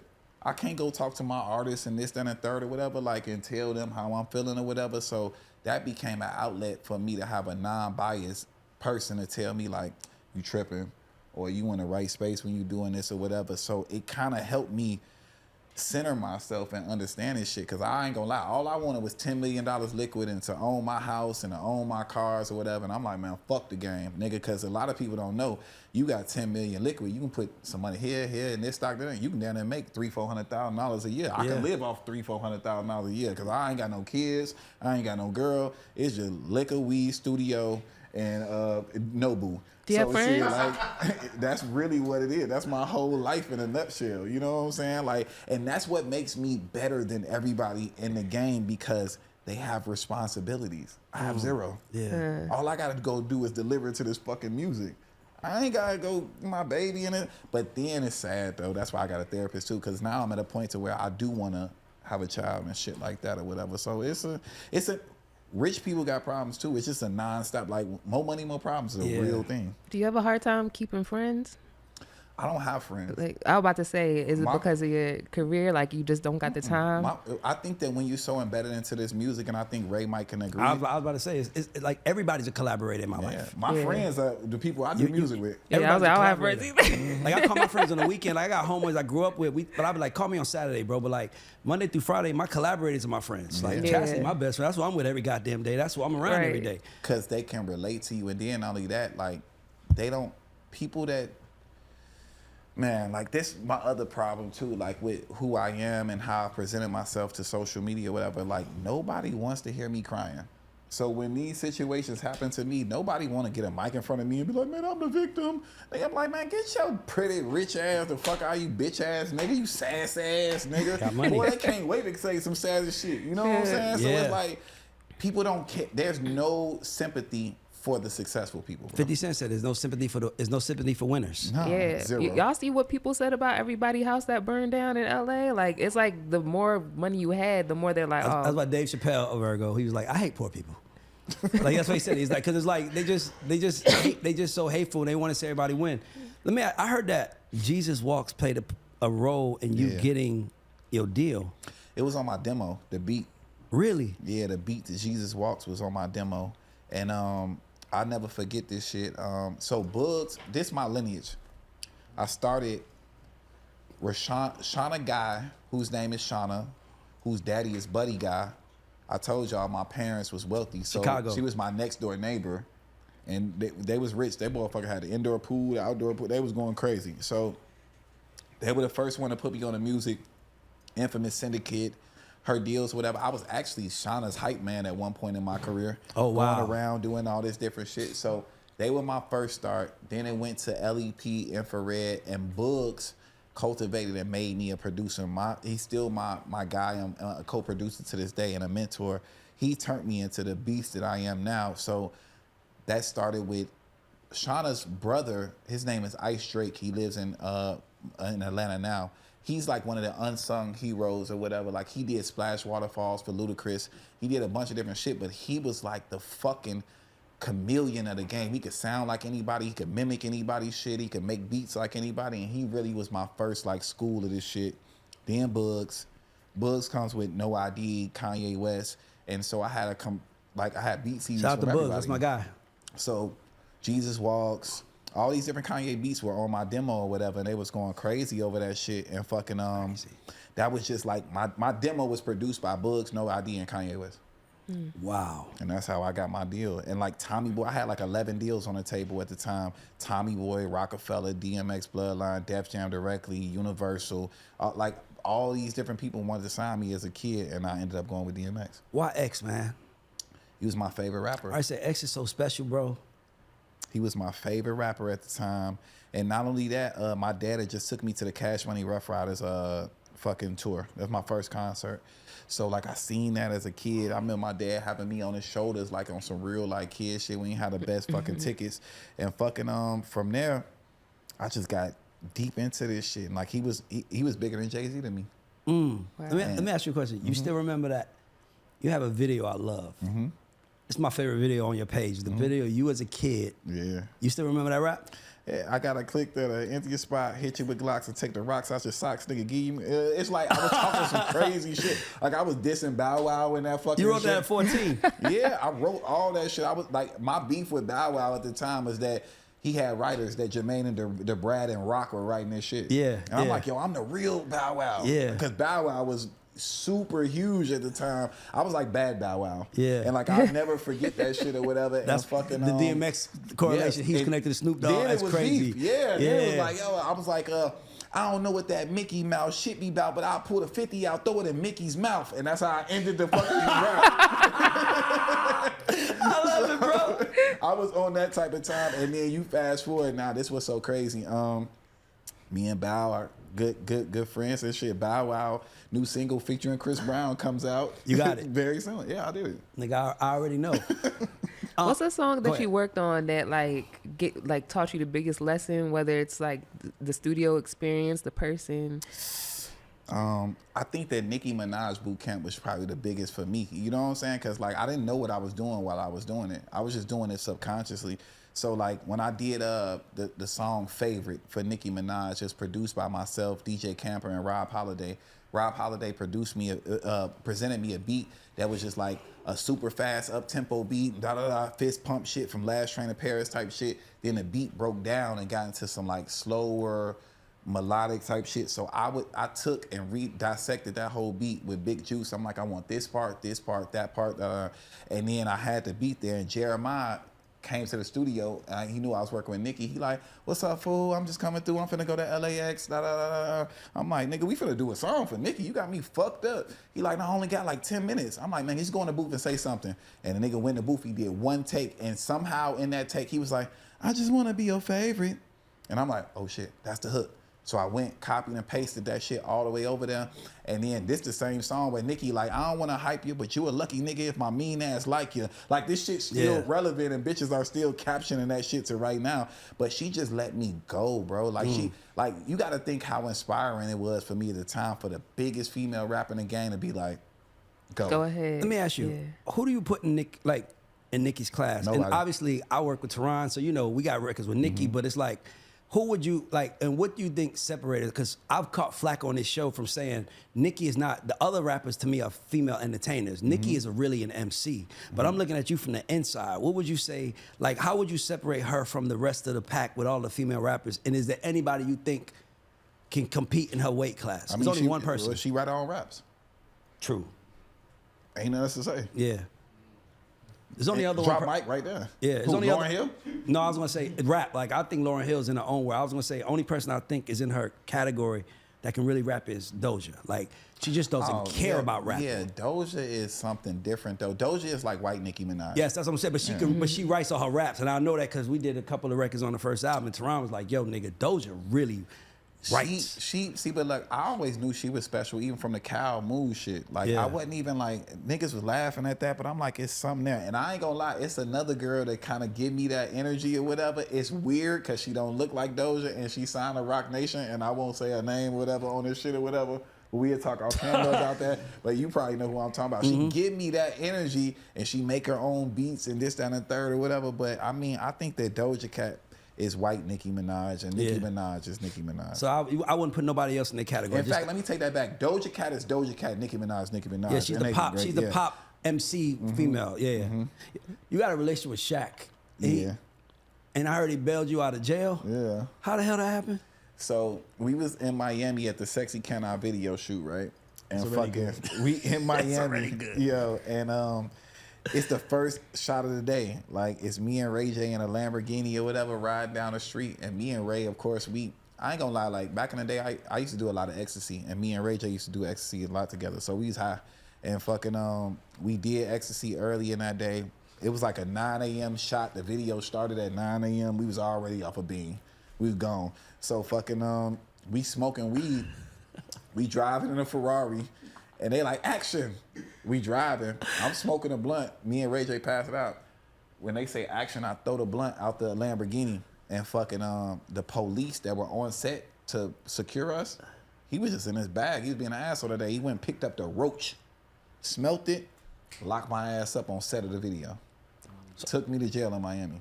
So how did y'all finish it? What happened? All right, so I go to jail. Shout out to Shaq. He was in business with Ray J on that record. Him, Money, Mark, Whack 100. They had some business together, and Shaq is like a sheriff or whatever in Miami, not to know of my knowledge, or this and the third. So I'm in there. They trying to feed me motherfucking peanut butter and jelly sandwiches, and nigga, I'm in there. I'm in the county jail while niggas shooting a video, and I'm high on ecstasy at the same time too. So I'm geeked up in jail, cold as hell.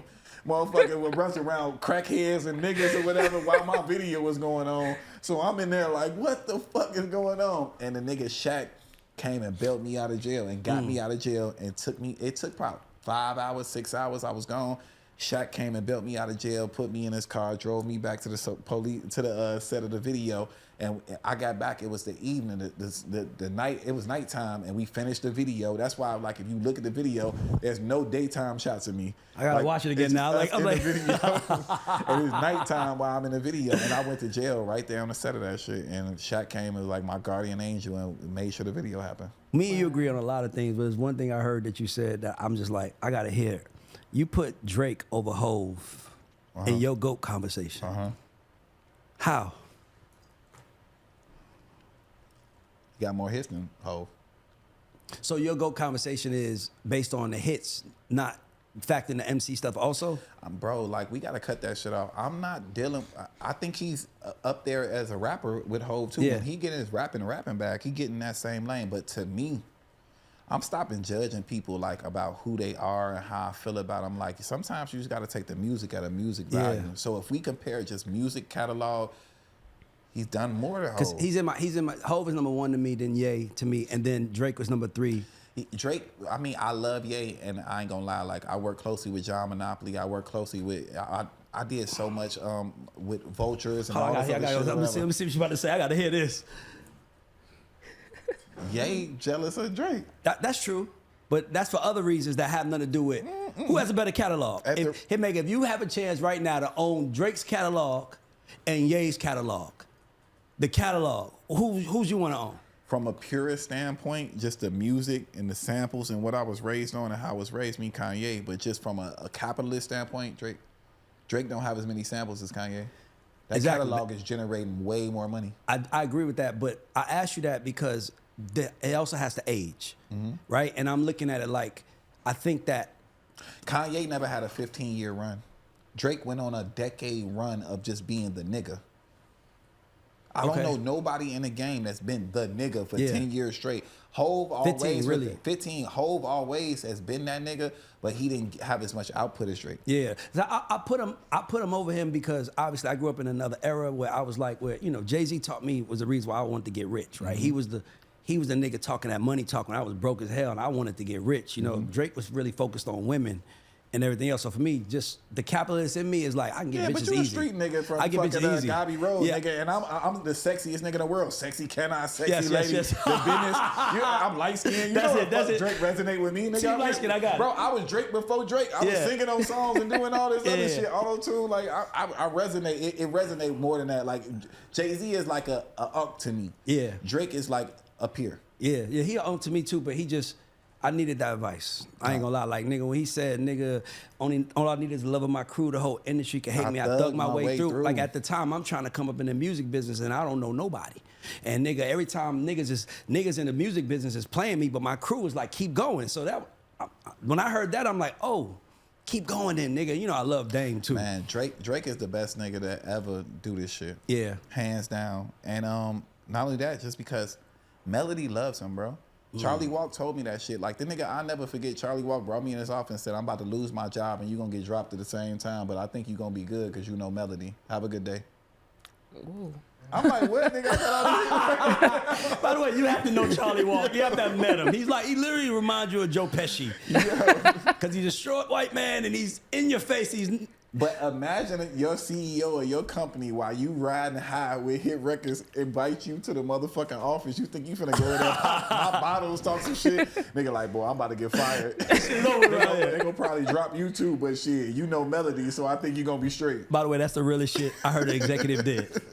That's real executive shit. You got to give him props for that. Yeah, he keeps a straight shooter. Yeah, so I wanted to ask you something. You said something like, there's nothing to copy since the beef. I got quotes from you. Like, so I have a guy that work, Alex. Alex gives me Hitmaka quotes. So I just wanted to dive into that quote and get you to understand that. Ooh. Explain that, I'm sorry. Man.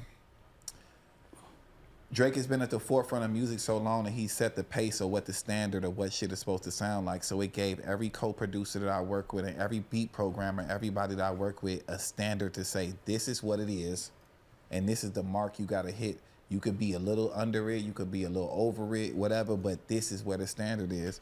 I think when Kendrick took the reins of that, everybody can't rap on a mustard beat. That mustard beat, not like us, is not gonna be the universal sound of where this shit is going. Every time Drake dropped, he showed us where the game was going. His co-producer, his Boy Wonder, Vinyls, all these, they set the tone to what the standard of shit was. And it wasn't just marginalized as a sound. Nobody says Drake sounds like Toronto. It sounds like the world. Yeah. You know what I'm saying? It sounds like what hip hop is, what R&B is. So now, who's at the forefront of that? You tell me. I want to ask you a question. Nah, I mean, to be honest with you, it's Kendrick. It feels like he took the top spot. But would you advise an artist that you're grooming or someone that man, go make a not like us? Yeah, and let me tell you why. Sonically. Okay, so the one thing I think so when you think about the West Coast, as much as we visited, it didn't really have a huge imprint on the totality of hip hop, right? I mean, what I mean by that is like, it's like, cause you know, the West Coast is, put like this, they mean more than the artists they have, right? Cause it's like, everybody wanna be on the West Coast. But when you really look at it, it's like, Ice Cube and Dre and them been around since the 80s. Yeah. Right? So then you go Snoop 90s, right? Then you add The Game, right? Then you add YG, you add Kendrick, but it's more like the Avengers than it is an entire universe of them. Like in Atlanta, you got Baby, 21, 2 Chainz, Future. You can name 50 rappers in Atlanta. You can't name 50 rappers from LA that's probably hear me out. No, let me finish. Right. 50 rappers from LA who are national, right? That's why I like what Kendrick did with the GNX album, because he put a spotlight. Because in Atlanta and New York, if you underground, you still got the East Coast and you still got the South, but the West is so far away that if you underground,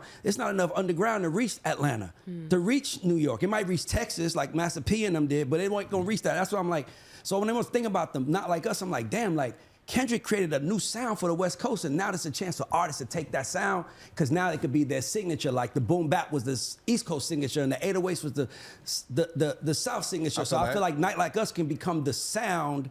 The way he got, I like the music, he got the 80s sound. It's like he gave the West, to me, direction that I didn't think it had. Is there enough artists that people fuck with all around the world and in the US that can take that sound and run with it?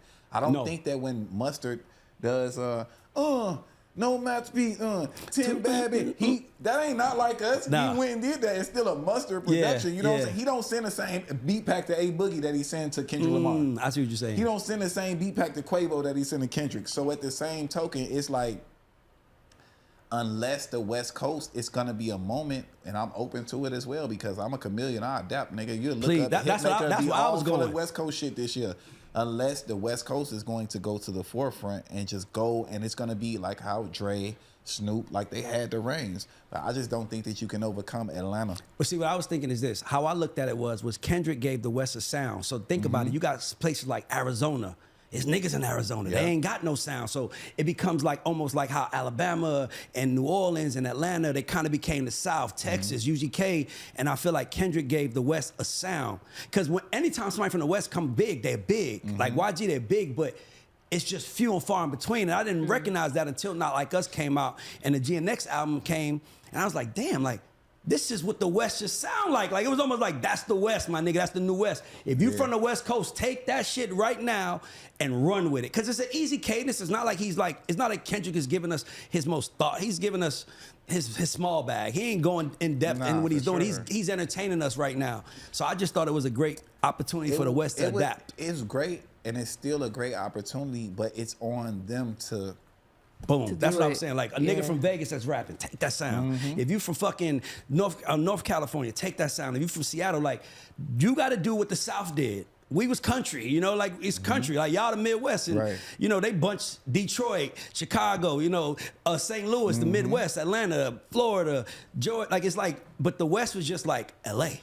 True. And to me, it's like a great opportunity for the West to be the West. Oh no, it's wide open for the West. Yes, that's right what I now. was saying. Like, and I think, if I was an A&R, I'm like, I got a young nigga. I'm like, because we know Kendrick is not going to do the GNX sound the next album. He always goes somewhere else. So we just see it working. It's open, right? Like he's going to leave that there. Not Like Us is the biggest song of last year, hands down. Yeah. It will win the Grammy for Song of the Year. Yeah. But at the same token, it's regional a little bit. Yeah. It ain't gonna stop no Future. But Mega Future just put a post out the other day and said, I told her I threw away my whole phone, and it was a pink phone on the floor, and her parents were Fashion Week. That was better than a song to me. Like, yo, like that hit me like a song. Like, damn, that's something I say too, man. Like, tell security go pick up that whole phone when we get out of the picture. Yeah, it hit different, man. Like the West Coast has a culture, and they're really excited about what their culture is. But the swag and the bravado and just not give a fuck come from other places. But if they were smart, if I was an A&R, I would, if you're in a building, like you said, like what you said, Drake set the stage, right? And everybody could follow. To me, when I heard the GNX album, I was like, if you from the West Coast and you trying to come up, think about it. You have a chance to give a DJ a record to play right after Not Like Us. Right now you can because you remember in the South, you would go to the club and you can go to the club in the South 10 years ago and you'll hear Jeezy for an hour. Yeah. You can hear Future for an hour. T.I. You can hear T.I. for an hour. I mean, like, for real. I'm talking about like in Columbia, South Carolina, Greenville, you going to go to them clubs. They're going to play Future. You going to hear Boosie for an hour. That's what I'm saying. Like, it's no West Coast artists that we hear in the club right now because the club is our culture. But imagine if I was an artist, I'm taking that sound, I'm going right behind that. That's what a nigga, the hustler, would do. Yeah, for sure. Shit, because Kendrick, we know he ain't getting another light. We know this was like a moment in his career and he's going to go to more artsy shit. But it's open, nigga, take it. I'm about to say, do you think they're gonna That's what I would do do if that? I was you. Hit me out, huh? Do you think they're gonna do that? Like, cause Cali feels a little more laid back than the East Coast might jump on it because they hustle. But for the first time, a Wolf, they have like a real, like Snoop was the biggest artist in the world, but he's always so much drama. He's laid back. Back. Like that's why you need that. That's why they love Ice Cube so much because he is aggressive. You know what I'm saying? On business, Yeah. So I think this Kendrick album is aggressive. So I think it has man. If I was from the West, man, I would fucking go. Like I swear to God, if y'all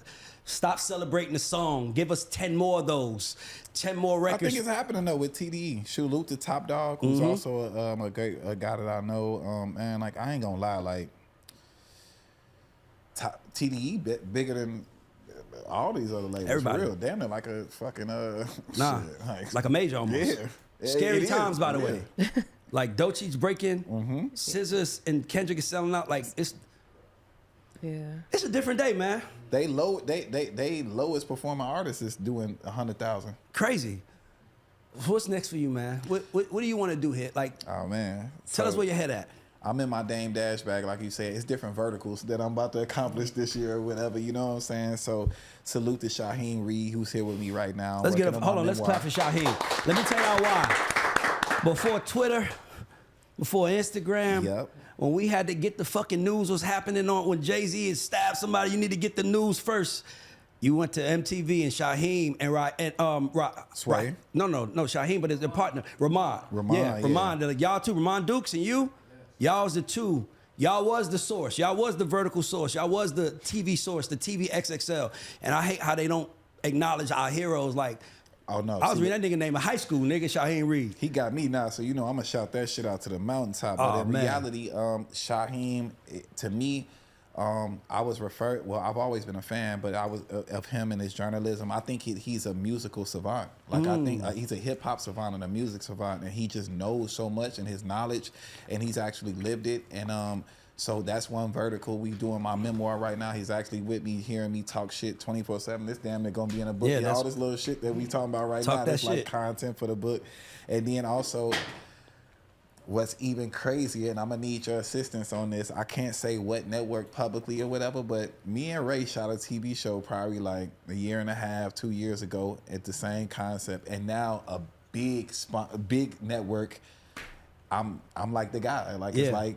We're doing a TV show. We start filming in March, and it got big backing, and fucking I think it's gonna be as influential as Making a Band was. You know what I'm saying? Maybe even more, because I'm doing it in real time, and you're gonna get a real hit. And not only that, it's 2025, so it's gonna be candid, and it's gonna be no cut on it at all.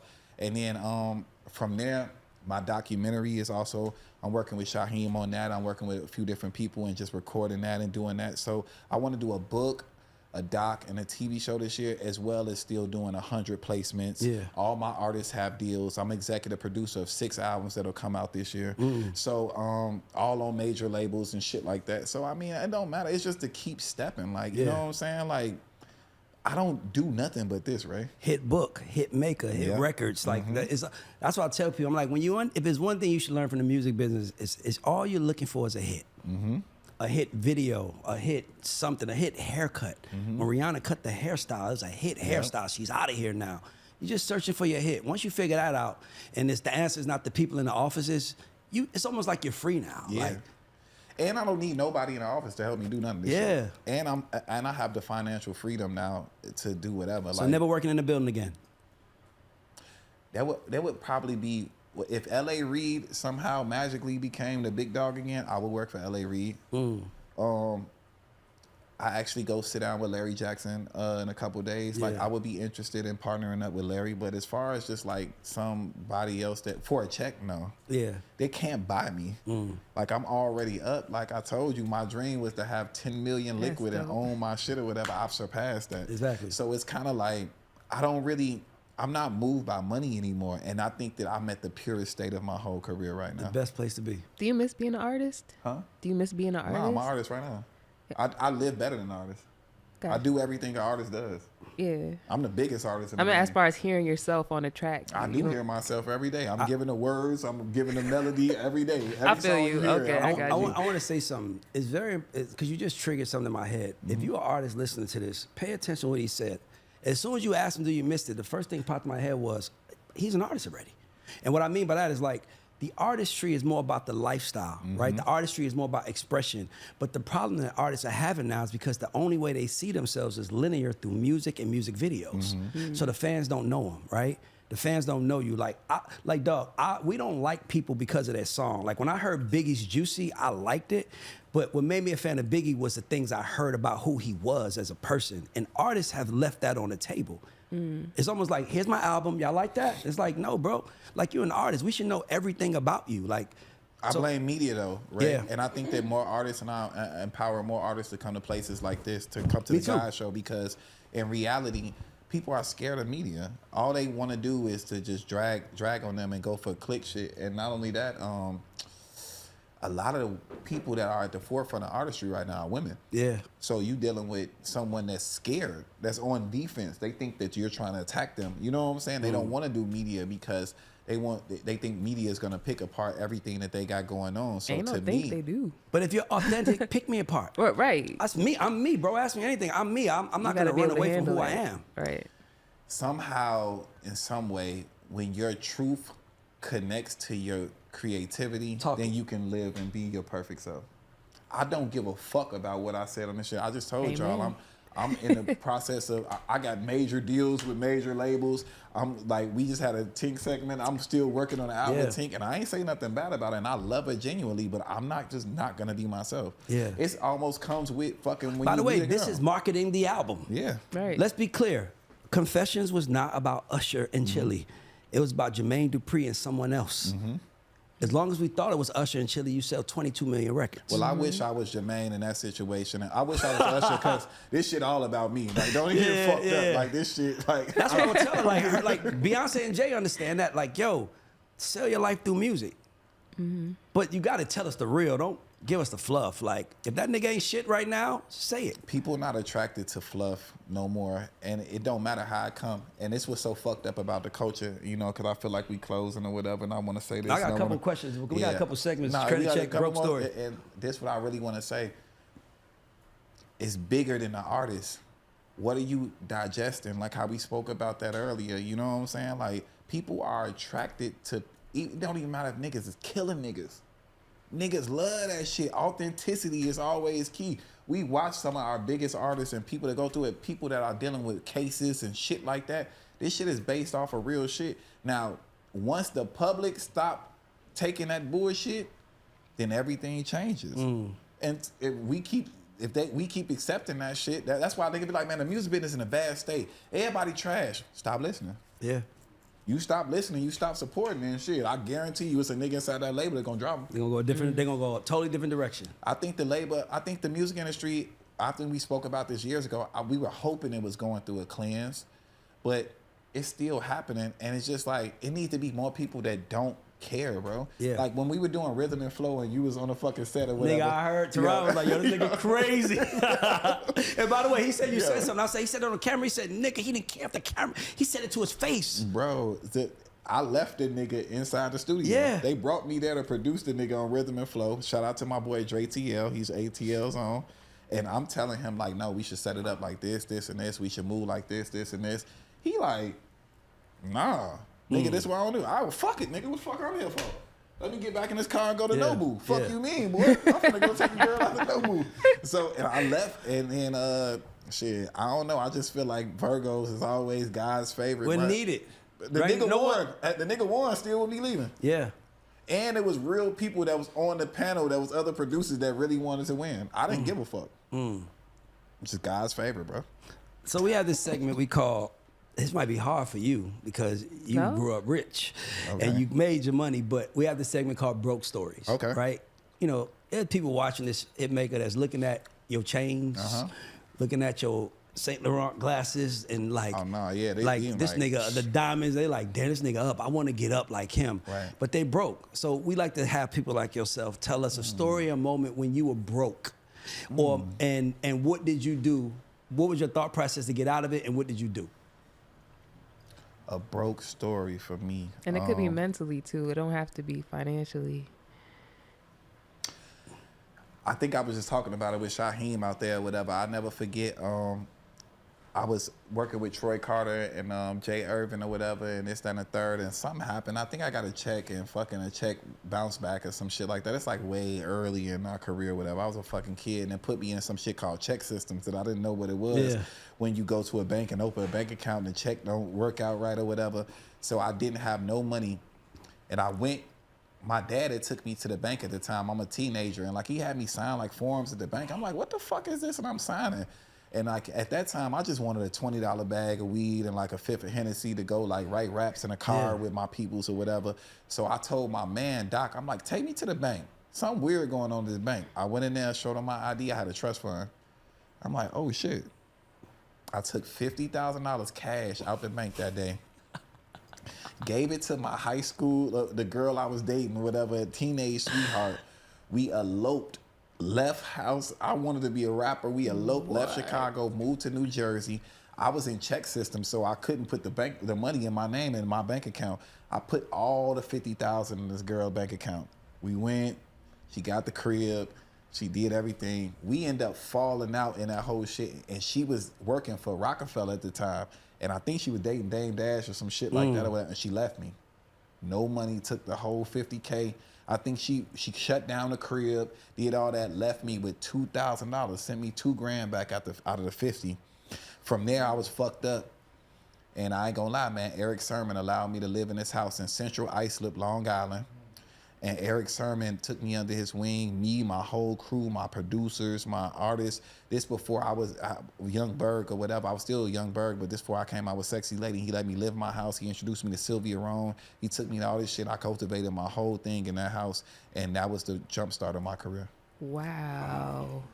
If somebody's broke right now watching this, and it's a producer, he ain't got no money, what would your advice to be to him to get some money right now?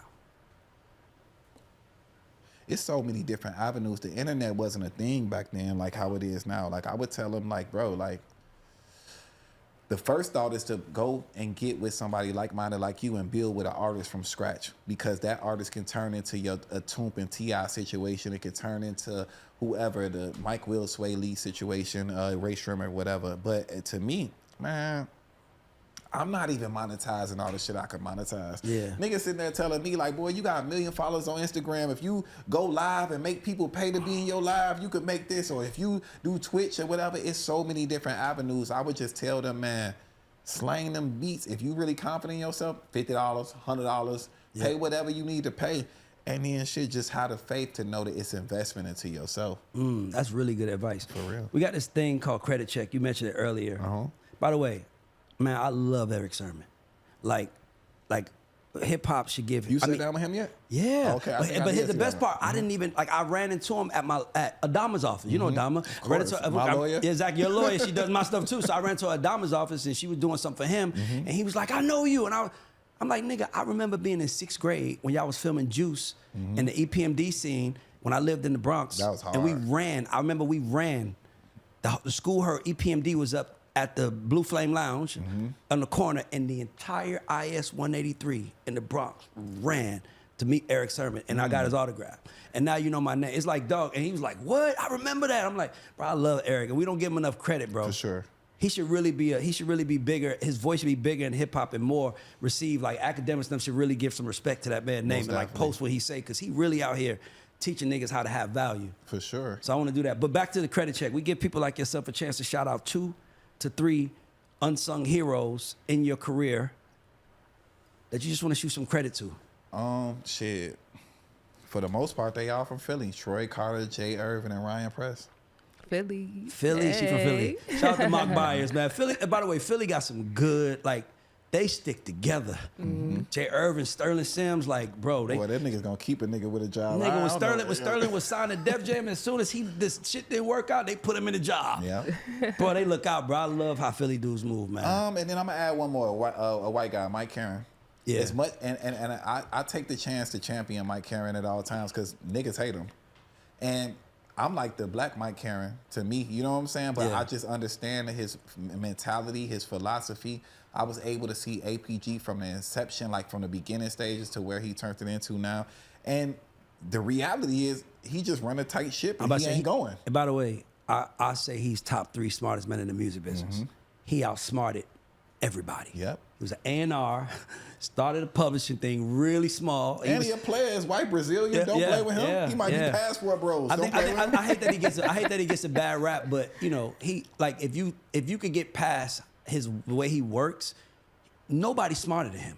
By the way, everybody who learned from him, that's why Aaron got the job.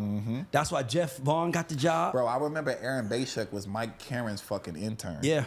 That's when I met him. Like nigga was going to get like coffee and shit like that or whatever. I remember when Jeff Vaughn, like I've seen all them people get groomed, but at the same token, what Mike does, what people don't shout out loud is that you really in your own way. Like you meeting somebody that got more than you and that's telling you what to do, but you just not receiving it right because of who's saying it. Because he sounds like Ben Stein when he talks. Yeah, because he's a fucking white guy. Yeah, he sounds like a scientist when he talks. I guarantee if Future put 20 niggas in the same room and say, I'm starting Future Free Bands Publishing Company, which he already has because he got niggas signed Metro, ATL, Jacob, all this other shit or whatever. Bro, if he did that, they would receive the message way differently. Yeah. If he said the exact same shit that Mike Karen said with the twang and the swag on it, they will receive it better. It's just that you're looking at someone that you possibly can't relate to, and that's a little more stiff. telling you how to do your shit. But let me tell you what makes him, to me, gangster compared to everybody else. Everybody else went after power. Mike went after the money. Yeah. Oh, but let me tell you what make him even more gangster. He don't give a fuck. Bro, he went after, listen, you know what I'm saying? That's the theme of today. Think about like this. He could have been the CEO. He could have been, they gave Aaron a job because they wanted him. They gave Jeff, everybody wanted him. And he was like, no, I'm going to stay at this EVP job and keep building my company, and winds up cashing out for 300 plus million or 250 plus million for just his artists. Not even the real gem, which is the publishing. Yep. Literally as a music exec from the inside. That's never going to happen again. Boy, it was one time, I gotta let this one story go too. I love Mike and them, boy. I swear to God, we was doing a Fast and Furious, bro. And fucking, you know how that shit go. They put all of us on a shit. Me, T-Pain, all these niggas, Tory Lanez, they put us on a bus and sent us to watch the movie. We go watch the movie, the little excerpt clips inside the movie theater that they want. And they took us back to APG on Cahuenga and was like, yo, all right, bet, paired us up. They paired me, Tory Lanez, and somebody else. They paired all these different people. I swear to God on my life, I die right now, nigga. Me and Tory Lanez went into the fucking studio and made a song called See You Again. Wow. Swear to God. And it was like, I'll see you again. I'll see you, nah, nah, nah, nah. I'll see. And Tory was singing it. And shit, that wasn't, I mean, shit, man. Crazy. It's unbelievable. You still talk to Tory? You heard from him? I don't speak to him like that or whatever, but that was just a brief moment that he was around. Yeah, but I've known Tory since he was that's how he was holding up. You know what I'm saying? Shit, I don't know, but I wish him the best. And you know, me too. I hope he get out of jail. I ain't My gonna lie. love or whatever. Shit, I was coming off a #1 with Megan Thee Stallion, so shit, I got love for everybody. And there you go. Hitmaker, this is the last question. The show is called the GAUDs Show. It's an acronym for GOATs and Underdogs. Do you consider yourself a GOAT, or do you consider yourself the underdog? If you consider yourself the underdog, what do you personally, because you definitely said goals, the 10 million liquid, so you have goals. What would you have to do to consider yourself the GOAT? And I'm a Virgo. I'm going to always be the underdog. That shit would put fuel in my fire. I don't give a fuck what type of shit I got going on, what accolade, what record I do tonight, or what record I did the day before. I treat myself like a piece of shit. I'm the hardest person ever on myself. I ain't did nothing. So I think that when you consider yourself a GOAT, that's when you fall off. Niggas can look at me and people introduce themselves to me and say that I'm a GOAT and I've been involved in their whole childhood and my records raised them and moments raised them, but I'm forever the underdog. No cap. Well, I'm gonna tell you something, bro. When we do this show, you know, they present the people. They like, well, you hit me, so it's a little different. It's a little relationship, a little different. You hit me direct, like, yo, I'm in town Thursday. We shooting. I'm like, it's up, you know. But you know, I wouldn't allow someone to sit here if I didn't see them as a GOAT. Okay. And the key, the trick to it is you only become the GOAT by seeing yourself as the underdog. That's why Tom Brady was so great. He woke up every day trying to prove himself. Yeah. And that's what makes you the GOAT, and you don't stop. And then I agree with you, bro, but you the GOAT, bro. I'm the GOAT at one thing. Tell us. Everybody around me got a check. I'm blessed to be a Let's blessing. clap for that. I want a check now. I'm blessed to be a blessing. I think that's the next level of my career as we closing this out. Like, man, it ain't about me no more. It's about what can I pour into the next person. I'd have quit the music business this year if, similar to how you were saying to me, or late last year, if I didn't have so many people that I wanted to see their dreams come true. So I'm 38. These motherfuckers got 24 months. Because I ain't going to be Drake. I ain't sticking around for niggas to hate me. They already hate me enough right now.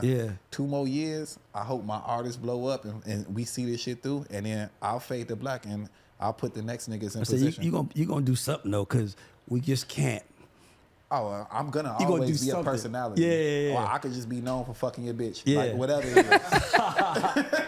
But I'm gonna always be a figure. I'm never gonna turn down. I'm never gonna, like, stop doing what I'm doing. I'm never gonna not make music. But see, people don't understand what I put my body through mentally and everything. Like, bro, I go to the studio 6 days a week until I'm literally tired of being there or until the creativity ends. And even with selling 200 million records and even with motherfucking 19 billion streams, I swear on everything I love, I pay my whole staff, similar to how you guys got this shit, and I go to the studio every day. because that's where my bread and butter is. A lot of my records not really made on the spot with the artists. I got a catalog of records that when you come to the studio and see me in the A&R center, I'm like, yo, this one, this one, this one, this one. You get a hit, you get a hit, you get a hit. You know what I'm saying? And that's pretty much what it is. It starts with my team, my infrastructure, and my demos. Well, ladies and gentlemen, let's give it up for Hitmaka, please. But I want to say this, man. Like, bro, like, the game needs you. I want you to win bigger than you ever did, because the bigger you win, we need that energy. As much as this country wants to kill our heroes, right? Like, every time somebody black, they can't wait to put mud on them. Like, we need you out there talking, bro, because I ain't gonna lie, bro. You know how many times somebody said, man, Hitmaka said your name. Like, I wrote a letter to the music business. Nobody stood up. It's the only niggas out there saying, why Ray ain't that? That's why I'm like, you know what? Let me get out of this shit. Because and I'm lying. If you go back into the music business and they make you the CEO, I'll work for you.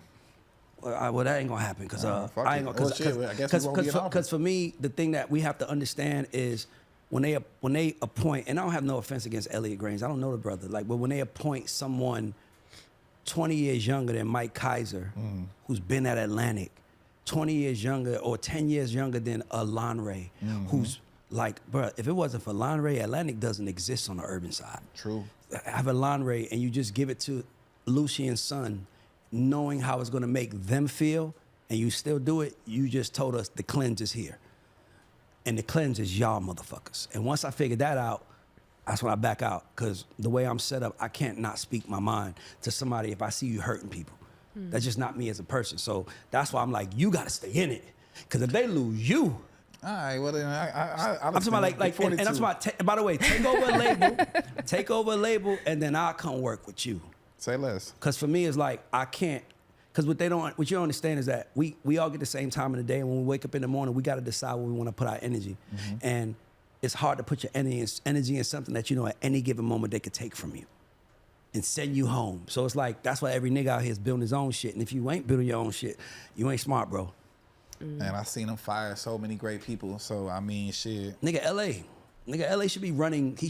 LA should be Lucian. By the way, Why can't y'all get together, all the good ones, get together and just do y'all own? Somebody gonna sell out. And not only that, we were taught by the other people. Somebody gonna cry. Ain't nobody using their money to create something that they don't own no more. Yep. Like, we got too much information. We went in there and made companies millions of dollars. Like, I look at this shit, you know what I'm saying? And where, like, even with Atlantic, like when I was working there, or even with an Empire, like I no longer work with Empire. Now I get to see like all the records I did in that shit go gold, platinum. I'm just watching, reposting from home. You know what I'm saying? Seeing that shit, but it's not my company. And I'll be honest. That's what I'm saying. Y'all, is it at a point where y'all can't? I left Warner January 2021. 2021, 2022, 22, I'm sorry, 22, 23, 24, 3 years. They probably made 7-8 million off of the stuff that I did still while I'm gone. Niggas ain't even like NLE Chopper when he was working with NLE Chopper.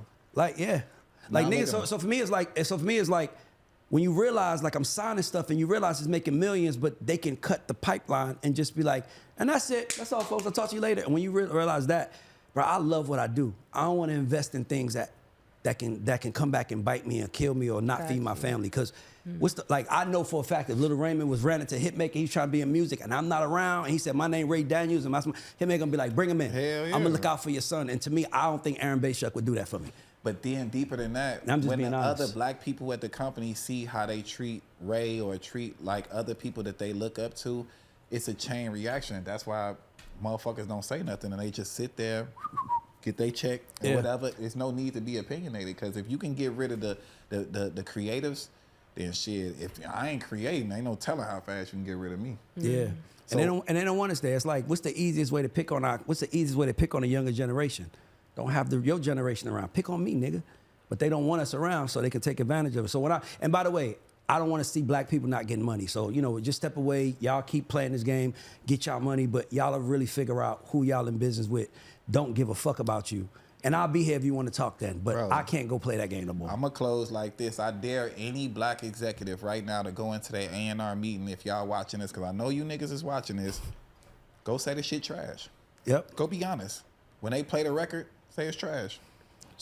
I remember sitting in a meeting this white A&R plays this record, and it was like, nigga, nigga, and he was saying nigga, and the kid was like, he was like Dom's complexion. Like, you could tell he was mixed, right? You could tell he was black and something else, and none of the kids in the video was black. Every kid in the video was like white, Asian, Mexican, and there was a video, and they was trying to sign it, and they play it for the room, and they was like, this is going up, and I'm sitting around, and I'm looking, and I'm like, listen, I'm still black, so I'm like, I'm looking for one dark-skinned black person. Just one, because I'm like, I know that's what I would be doing. So they play the video, everybody like, that's so fire. Like, what do you guys think? Everybody looking around like, yo, ain't no black. As soon as I said that, the white A&R goes, no, his dad's black. Nigga, I don't give a fuck if you don't think. I know his dad's black. I can see his black in him. But he wasn't raised around black people because there's not one black person in the video. And if we put that out, he gonna have some problems. And I feel like I might have just killed the chance to make $5 million from something. Because now I just gave you a conscience. And now at that moment, you got to show me you evil and you going to take it. And I don't think they want to show us they evil and they just want to eat us. So they kind of got to get rid of the niggas that's going to say that's right or wrong, and they hire the niggas. Every nigga in them companies are owned. Got you. Ain't no nigga going to speak up for how they getting treated because they all owned. And by the way, rightfully so. They got to pay their bills. I get it. I live in Atlanta, though. My house is paid off. All of them. All 4 of them paid off. My mom, everything is paid off. Money in the bank, up, paid off. And that's why I spoke. And I didn't realize that no one else did that. So when I see Hitman, I'm like, bro, they need you because there ain't no free niggas. Who a free nigga in the music business? It's triple F life, financial freedom, fuck you.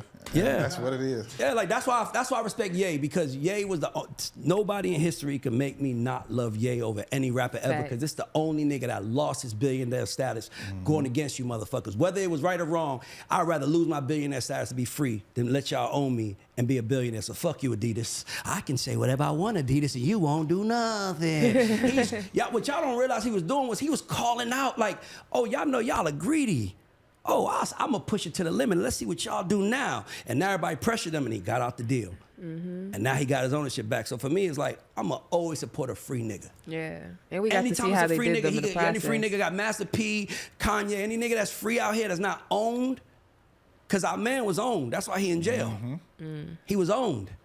And then he thought the money made him free. Right. But he wasn't free. Because you don't know, because when you lay down with the devil's like, bitch, don't forget, nigga. I see him getting out though. Yeah, no, I see him getting out too, but I'm saying that's why he was owned. Like, that's why he was so frustrated, because he realized he was owned. Yeah. He realized that as much money as he made on Ciroc, they kids was making more than him. So that started hitting you, and then as soon as you speak up, they gonna kill you. So you gotta either do it on the outside and get your money like Hitmaka is, like this is my building. This is my shit. Everybody here work with me. And if you ain't that, you can't tell me nothing, because you ain't taking the risk that I'm willing to take to be free. Most definitely. You a slave, nigga. And I ain't no disrespect to nobody, but that's what you are. Because as soon as I realized that I was that, I had to go. Damn, they just wanted me here to be a slave. I didn't know. I thought we was friends. I thought y'all liked me. I never forgot I signed NLE Chopper. Let me tell you, I said this on record. I signed NLE Chopper. It's the biggest deal in Warner history. I go to the CEO. How much you get as advance? $8 million. The deal's worth. As advance? No. The advance was $4 million, but the deal's worth $8 million. But here's my point. I went to his boss, my friend. My boss, my friend. I was like, yo, man, like this is the biggest deal in Warner history. Like, yo, man, can I get some help? I need, like, I'm 40 at the time. I'm like, bro, I can't run behind a 17-year-old kid. I gotta raise my kids. Like, I can do the job, but I need a liaison. Like, give me one of these young A&R coordinators to run around with him to make sure we keep this. And he was like, oh, no, you don't need that, man. Just be his uncle.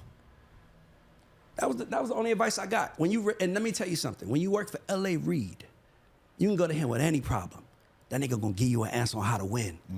And that's why when you see from the inside the difference between the motherfuckers that know how and the motherfuckers that's in power, and you realize that I used to get mad that they didn't teach me nothing, but they couldn't teach me nothing because they didn't know shit. See what I'm saying? So for me, it's like, I just feel bad for everybody in the music business at this point, because until people like him are in power, or people like Tehran, or people like Chris Anacute, Larry Jackson, until those people in power, we ain't gonna never have shit. And that's the game. And on that note, I guess that's motherfucking show. Yo, we out, man. Shout out to my brother Hitmaka. Let's get it.